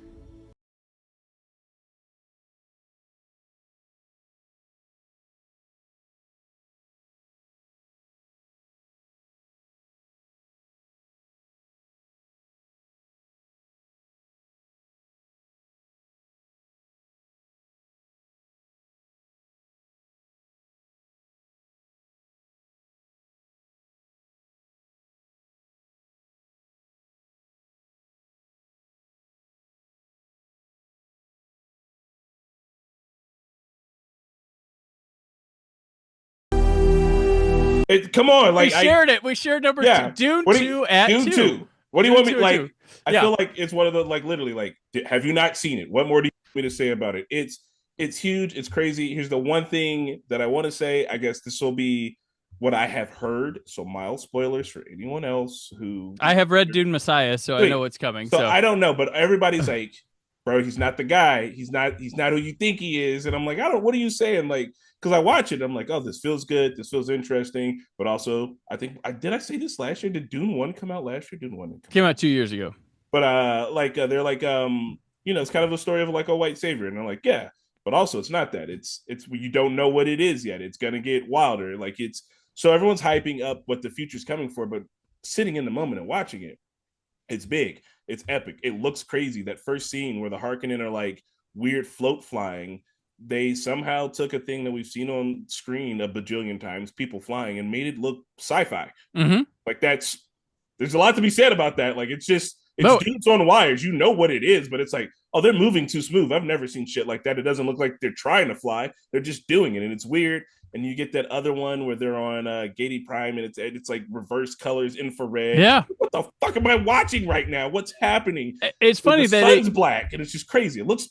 I've never seen anything like it before. Man. Villeneuve, he didn't just go, okay, we're making the second. Like, he still pushed and challenged himself with the second half. Well, he could have coasted on, we did that before, let's just finish it up. No, he's like, it's almost like he started over and is like still trying to prove himself that you can make a Dune movie. And when he already did it, and like, it's just amazing. And the stuff I loved about the first one and in the second one is we live in a world where we got so much sci-fi on the big screen and television now that there's like a monotony to designs and stuff. Dune is clear and defined what it is. Like, that's Dune. Like, you see that? That's Dune. Like, there, like the alien, like aliens got like the costuming stuff is so otherworldly, unique. The ship design, the way things move, so to itself that others like people will copy Dune. Yes, but it Dune has its own visual language. It has, and there's that TV show Dune Prophecy, which it's okay. It's more a Game of Thrones spinoff than it is Dune, but that carries that language to it. But this thing, man, just to look at and the way it's like that book. I get where people are like, it's unfilmable. It's not unfilmable. It's just you need the right guy to translate it, and this was the right guy. And the technology is caught up to the point where you can see those. That's it. I just think that it's the scene where they're fighting, and it's they're doing like the gladiator pit, and there's the guys with the pokers and the weird moon heads, and I just remember watching it and being like, the fuck am I looking at? This is alien. This is completely alien to me, and my brain is trying to fill in the blanks. And like, you don't really get movies like that now, where there's a sliding scale of this is too weird and too far off for your brain to really know what's happening. And then there's the, no offense to Star Wars, because I love Star Wars and I'll go ham, but hey, you know what this is? It's a lightsaber. It's a sword. Yep. But it's fucking, you got it. You know what it is. Yeah. And this is just like, no, dog, what is that dude doing? What's happening? What's going on? Like, it's weird. It's weird in the best way possible. Where if someone was watching you watch that and they popped in the middle of it, they'd just be struck by like, like they'd be put off by it. I feel like, and like, no, yeah, give me some weird ass sci-fi. Give me something that almost goes too far. Let's go. It's someone's probably mostly uncompromised vision in a big blockbuster, which is rare when we have all these algorithm movies, and. Yeah, just going for it. And Villeneuve said I listened to some interviews with him recently because he's going to be doing, a big press tour for awards and stuff. But like they said, what's been the biggest surprise to your career? Is like that I could be making big budget studio movies uncompromised. That Crazy. I do what I want. Like he's like, that's been the strangest thing to me because I feel like maybe him and Nolan are like some of the ones who are just like, no, that's what I want to do and I'm going to do it. And they continue to make great shit. So yeah, that's it. It's hard to argue with. Like, I don't know. Like, you saw it. Look at it. It's awesome. And yeah, I saw it, the 70 millimeter downtown Indianapolis, the IMAX. Yep. It's how you have to see it. And it's just, and I said, woo! After seeing the other one in 2020, we made like a fake theater at the office. And I said, no, I don't give a fuck what's happening in the world. I'm going to go see that. I'm going to sit down. I just remember being like, oh my God, it just like washes over you. Yeah. Well, yeah. And I recently, I got tickets, I took my son to Interstellar when they released that in the 70 millimeter, and that sold the fuck out. Like that was hard to get tickets. But I saw it in 70 millimeter when it came out 10 years ago, and then this Interstellar, he's told me is like his favorite movie or one of his favorite. Like it's always been there. So I surprised him. I took him to it, and like, man, just being engulfed in that again was like that 70 millimeter. That people messed up. It wasn't 3D that should have been taken from Avatar. It should have been like IMAX. Yes. That's what you should have taken from Avatar. When the rocket takes off in Interstellar, I saw that shit on my 26th birthday. I left IUPUI, walked over to the theater in the cold, sat down, watched it, and damn near cried by myself. I was like, no, I'm going to remember this forever. Interstellar still reigns that, because when you can make a movie that big event. I don't think we can get bigger than 70 millimeter. They tried Cinescope. They tried all the other shit. Yep. Got it. I think this might be it. But just like, and especially because that one switches the aspect ratios from being fully to not. But when it hits with the rockets taking off, you're like, oh my God. And when you're watching Dune and you're sitting there being like, it's the Gady Prime shit. Like, once they get there, and it's like, hey, it's about to get weird. Like, buckle up. And you're just like, oh man. And it's big. And just. The thing this past time in Interstellar, the thing that got me was the farm, the crop, those sequences in IMAX were just like, God damn, that's really impressive. Just the feeling of how large the farmland was in that. I was just like, we were very new into the baby, but I was looking at that because I was like, I remembered watching it. And I was like, I kind of want to go back and see Interstellar. And like, I don't know, I feel like having an IMAX in our town is great, which is one of the coolest things about living here. But whenever they do like a movie or a re-release or anything like that, it's always great. Like I saw Jaws there not that long ago. They just keep putting movies in IMAX. We'll keep going and go see it. That's it. Absolutely. I want to see Sorcerer in IMAX. I know it's never going to happen. But I would I would buy many tickets if that got reformatted for IMAX and put in IMAX. But obscure 1977 film that didn't do well at the box office, it is from one of our greatest filmmakers, but probably not going to do it. All right, you just have to find the 70 millimeter copy and throw it in IMAX yourself. There we go. Number one, then, since we both shared number two at Dune Part 2. Sweet. Quick shout outs to Mean Girls 2. Or not Mean Girls 2, just Mean Girls being remade. It's obviously a musical. I guess it makes a lot of sense as a musical. Probably should have always been a musical. And went to go see Wicked. Loved it. I had an idea about it, and because my wife is an immigrant, well, she's an American citizen now, but she immigrated here. As the movie was starting, she was just like, how do you know what this is about? And I was like, what do you mean? It's Wicked. And she like, the Munchkins come on and they're like, the Wicked Witch is dead. And she's like, they're mean. I don't like them. And I was like, have you never seen Wizard of Oz? And she's like, oh no, I haven't. This is Wizard of Oz. And I was like, oh Jesus. So it was a great watch with her because as soon as the movie starts and the Munchkins are chanting that the witch is dead and they're very excited, she's like, oh, I hate them. Fuck them. The witch did nothing wrong. And I was like, okay, you're fully on board. You have no idea what's happening. And I love that. So you need great movie theater moment. You show her the Wizard of Oz, but make sure you show her the little scene Return to Oz from the 1980s, which will freak her the fuck out. Yeah, and then after that, we're gonna watch The Wiz. But we did watch Wizard of Oz. The Wiz is awesome. They're I'm pretty sure. So the Sugarland Express, which is Spielberg's first theatrical movie, got released on 4K Ultra HD, and there's a special feature on there about restoring Universal classics to 4K. Ooh. A big focus towards the end of it talking about The Wiz. So I imagine that's coming with a pristine new restoration and possible re-release soon. So I think we're watching it, and I was like, okay, imagine you were remaking this movie, and I think that The Wiz come out in like late 70s, early 80s. 78? I was like, imagine you were making this movie in the 70s with like the pop stars of then, like who would you cast as the Scarecrow? 78, like, I was right. He's like, Michael Jackson? I was like, exactly. Yeah. Yes. 100%. Yes. So you already know it slaps. That's it. That's all you know. Richard Pryor is also in the movie, but so Diana all right, Ross, those are my my honorable mentions, my last ones. My number one movie this year was Civil War. Lee, I'm sorry for jamming my way into your ride, okay? I know you're really angry about it, and I know you think I don't know shit, but... I'm not angry about that, Jesse. I don't care what you do or don't know. Okay, but you are angry with me. There is no version of this that isn't a mistake. I know, because I'm it. Joe and Sammy are it. It's my choice. Right. And I'll remember that when you lose your shit, or you get blown up, or shot. Oh, okay. That one just was on the cusp of my top 20. Yeah. I'm a photographer. I like, all right. Oh shit, The what ifs of the movie and like, could this be the American, whatever, all of that. The going ham for the shot, the lack of humanity that some people use in their photography in order to capture these things.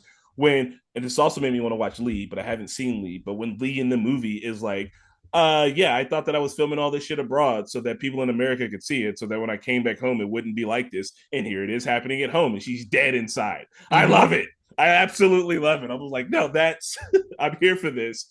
And then they also, for the ultra nerdy shit, the shooting film, the cameras that they use, the camera that the young girl developing. I have that camera over here, like on my wall. Like I use that same camera, so I was like super enthralled on it for that. But it was an intriguing movie. It was a fun update to if this is what A24 is going to be doing in their, I'm calling it their like blockbuster right out. Yeah. But if this is what the next tier of A24 is going to be, I'm cool with it because we're still getting some of the God, what's it called? What's it when things look fun on screen? Starts with an S. I should sleep more. Spectacle. Okay. Yeah, it's getting a lot of spectacle, but it's getting a lot of introspection as well, and I love that. And I also love just like the when they're trying to hunt down this rogue president and they want to get his last words and just like don't let me die. So I was like, okay, it's super cool. And yeah, it's I don't know. I like the movie. It's dark and kind of shitty in a way that I fuck with. I also spent most of all of my 2024 making film photography videos on my side just to do it for fun. So I was like, no, I'm super here for this. Like, I get it. What would you do to get the shot is essentially the question of the movie. And sometimes people let themselves do not great things, but yeah, just devoid of humanity, just to record and see things happening and not intervene or stop or do anything or say anything. All that. It's great. Now the politics of the movie's crazy, but everything else is great. I like that it's slightly apolitical. So yeah, it invites everyone to see the story, but learn about journalism and that it's not your enemy. And look how hard these people are fighting for their stuff. Yeah.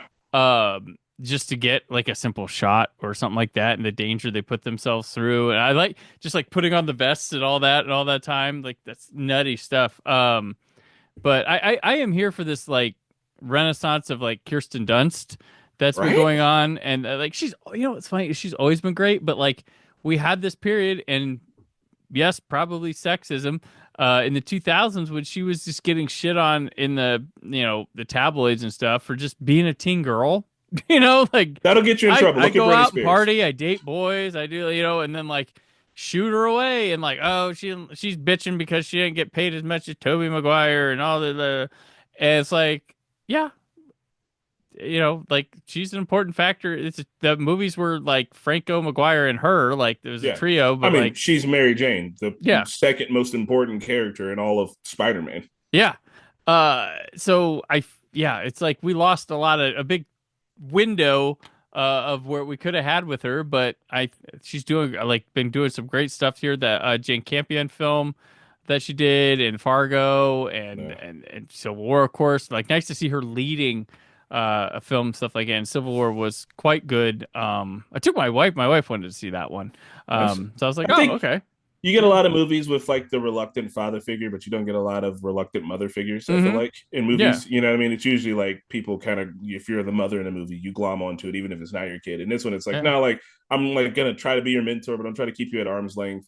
And it made me learn about what's her name, Harper Lee, the actual photographer who took photos in Hitler's bathtub. And it's like, yo, what the fuck? I mean, if you were there, what would you have done? It's pretty baller, some crazy ass shit. But like, how are people going to interpret this? What does this mean? Like all of that. And yeah, I just thought it's fun. It kind of reminded me of Children of Men a little bit, which is one of my favorites. Oh yeah. Which that's a good thing to remind you of too. Right? Yeah, you're putting me in that mind frame, and you're throwing cameras in it. This movie's like, it felt like a movie that was like made for me. I was like, no, like I'm 100% here for this. This is it. And Kaylee Spaney, she was in that, and she was also an Alien Romulus, so she had a pretty good year. Missed that one. I haven't seen that one yet, but that one will still be scary next year.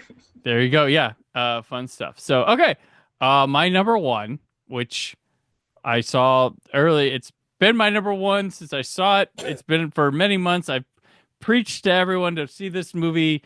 I've talked about it all year, so it's no surprise. It's The Last Stop in Yuma County.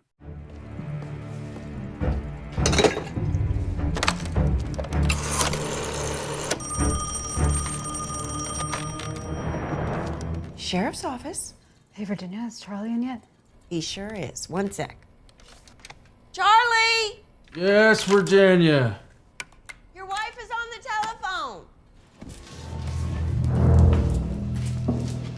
You're right there.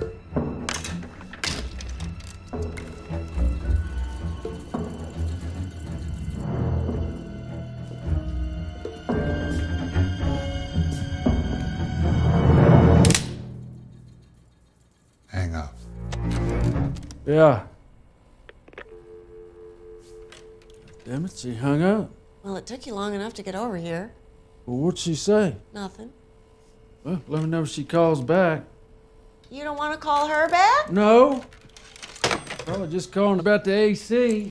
The last stop in Yuma County. It is so I have, just because, word of mouth helps. It stars Jim Cummings and Jocelyn Donahue and Richard Brake. Jim Cummings, filmmaker himself, did you see his short called it was this he basically Jim Cummings, the voice of Winnie the Pooh. No, Jim Cummings, the filmmaker. There are two. It was called Is Now a Good Time. If you haven't seen that, check it out. Okay. This little short, but he made a movie called Thunder Road that put him on the map, and he has a movie called Wolf of Snow Hollow. But he's just an actor in this one. The producer of this movie wanted to make this movie. He sold his house to fund this movie. Ooh. And this is a little 70s-esque thriller set in a diner on a roadside where people are waiting for the gas tanker to come fill up because they need. And so he's a knife salesman traveling through. Jocelyn Donahue's the girl working at the diner. And then these guys who robbed a bank stop in, but they have to wait too. And they're they're all a little on edge because they might get noticed and they have to wait. And things just start boiling down. But this is filmmaking 101. Show don't tell. Great camera movements, and it's also great script writing in the sense of the whole this happens, or like the plane is gonna crash, but they got a parachute. Oh, but the parachute has a hole in it. Oh, but this, like it's that whole back and forth throughout the whole movie, and it just keeps escalating, and putting a guy, like putting people in situations where they'd make a choice, like this drastic choices that turn out bad or something like that. It's excellent. It's a nice thriller. So I just listening to you talk about it, I just looked up the runtime. It's only 90 minutes. So it's what Quentin Tarantino couldn't do, is kind of what it sounds like, putting all these people in one room that have a lot of things going against each other and not having it be 3 hours long. I'm kind of into that then. Yeah, it moves, and I've watched it multiple times this year. Like I don't get to do that with a lot of films. This in. And I've watched it multiple times. I love this movie. I've just been like, oh my gosh, this movie. And it's funny because like my friend KJ, she interviewed Jim Cummings on her show because she thought she was interviewing the other Jim Cummings, and he was promoting this movie. But like she was told ahead of time, like, hey, we've had a lot of people realize it's not that Jim Cummings. Would you like to, still interview him? He'll understand it. She's like, no, I will. And she didn't know anything about him.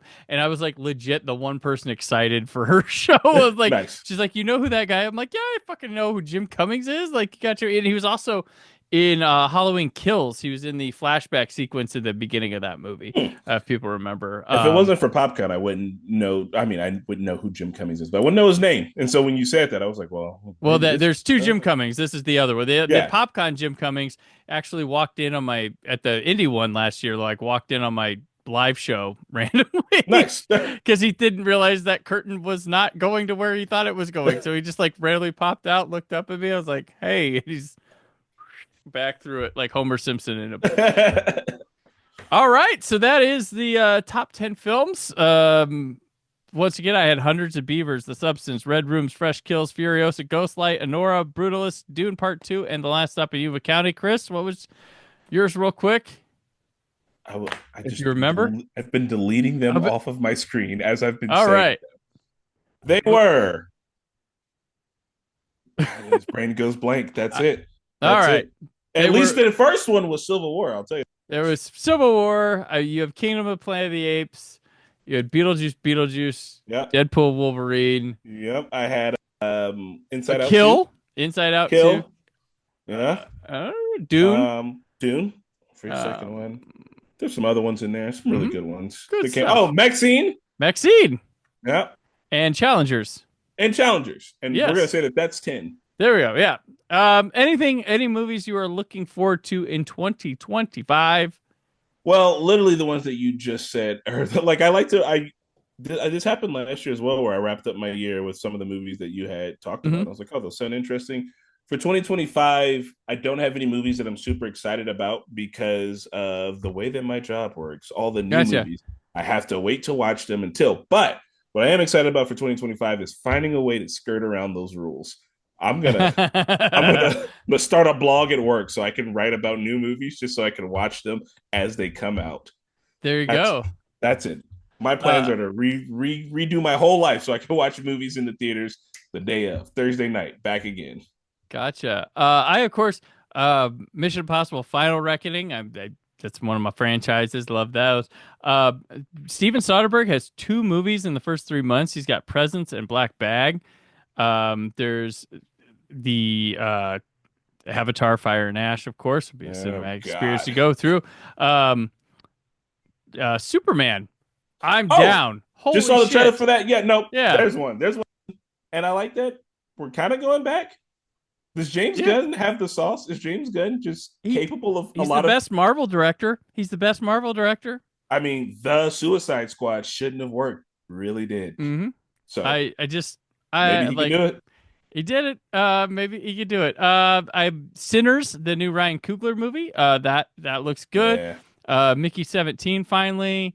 28 years later. Yeah, that one. Okay, yeah, okay. Wolfman, because I like Lee Wanell, so I trust in him, even if the trailers are like, this looks okay. And we get a new Saw movie, Saw 11.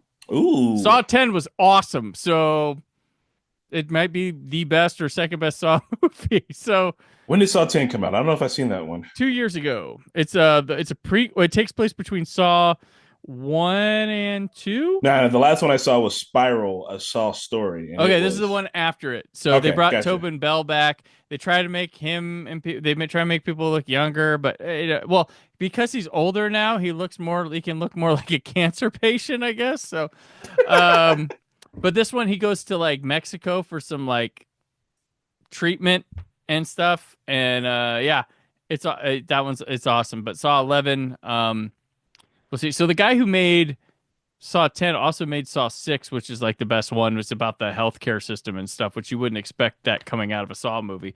I know that I've seen most all of the Saws, but they all blend in together. Yeah. And unless you're telling me the gruesome ways people died, I can't remember which Saw is which because I saw them all like as a young man.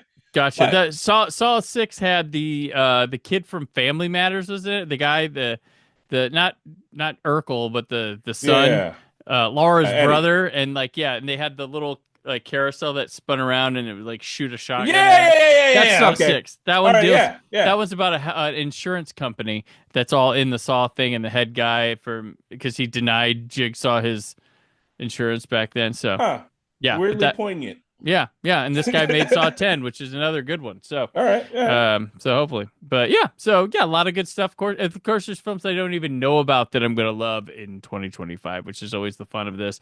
Like if you had asked me last year, I'm sure films I'm excited. I'm sure Last Stop of Unicity was not on my list, and then it pops up. I got my comic book movies. I guess I'm excited. I'm excited to watch it. I don't know that it's going to be super good, but the new Captain America movie, which I feel like Anthony Mackie's getting kind of a short stick. It's just in the way that it looks. It doesn't look cinematic to me, and I feel like just the trailer. I saw the trailer and I was like, this. I don't know.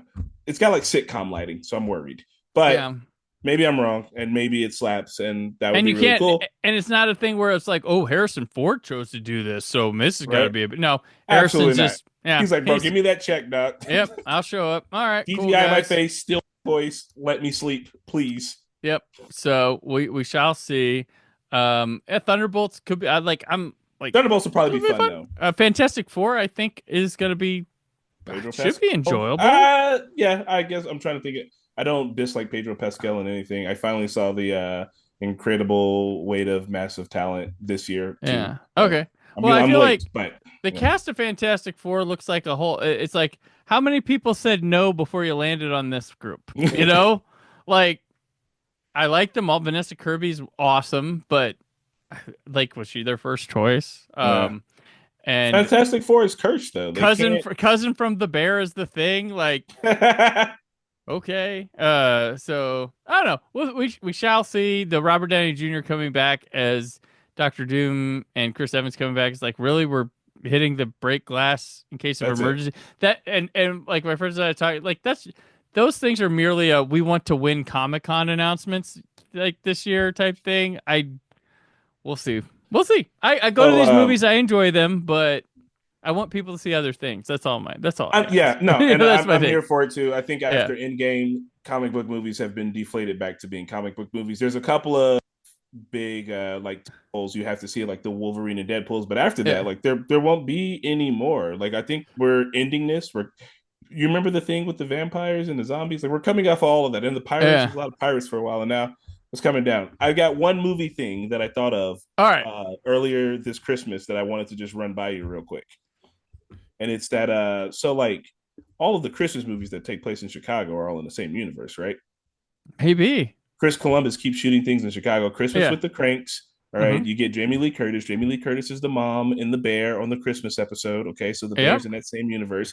You get Fred Claus, which takes place in downtown Chicago. Okay. You got your two Home Alones.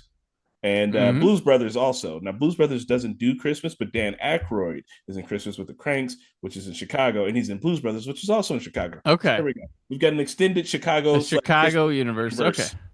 There you go. Next time you're watching a movie and you see any of those people pop up in it, and it's either in Chicago or around Christmas, I want you to just... Boom. There we go. Draw those strings. There we go.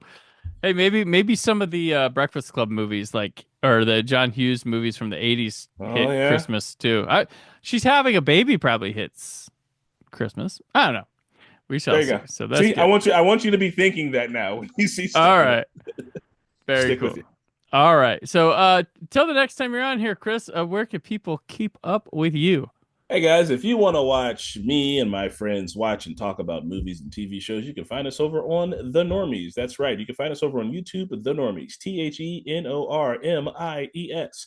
I usually don't spell that fast. Could have got it wrong, but I didn't. All right. And I am on the socials at Brandon4KUHE, which of course includes Blue Sky. A pleasant experience, though the porn bots have found it. Inevitable. They find everything. They friend you. Those poor guys that think, oh, she really likes me. Right. Good for them. I also have a YouTube channel with added material that includes 4K and Blu-ray reviews. My top 10 4Ks from 2024 is now playing over there, so check that out. Thank you all for another year of listening to the show and your support. I appreciate it very much and look forward to even more in 2025. Now, the show will return to a more proper, more regular format in February. Taking January off, but you'll get episodes, but they'll just kind of be like when I want them, or maybe I won't. Maybe I'll take myself a month the fuck off. Who knows? Ooh-wee. Who knows? But yeah. So until then, as always, stay film positive. Thank you for listening. The Brandon Peters Show is a Creative Zombie Studios production. Produced by Brad Shoemaker and Brandon Peters. Written and edited by Brandon Peters. Announcer vocals by Jessica Alsman. Theme song by Metavari. Web design and show art by Brad Shoemaker with Brandon Peters. All music and clips featured in the episode are property of their respective studios, and no infringement is intended. Additional information on this and other episodes at BrandonPetersShow.com. For any inquiries, press opportunities, or sponsorship, contact mail at BrandonPetersShow.com. The show is available on Apple Music, Spotify, or anywhere podcasts are found.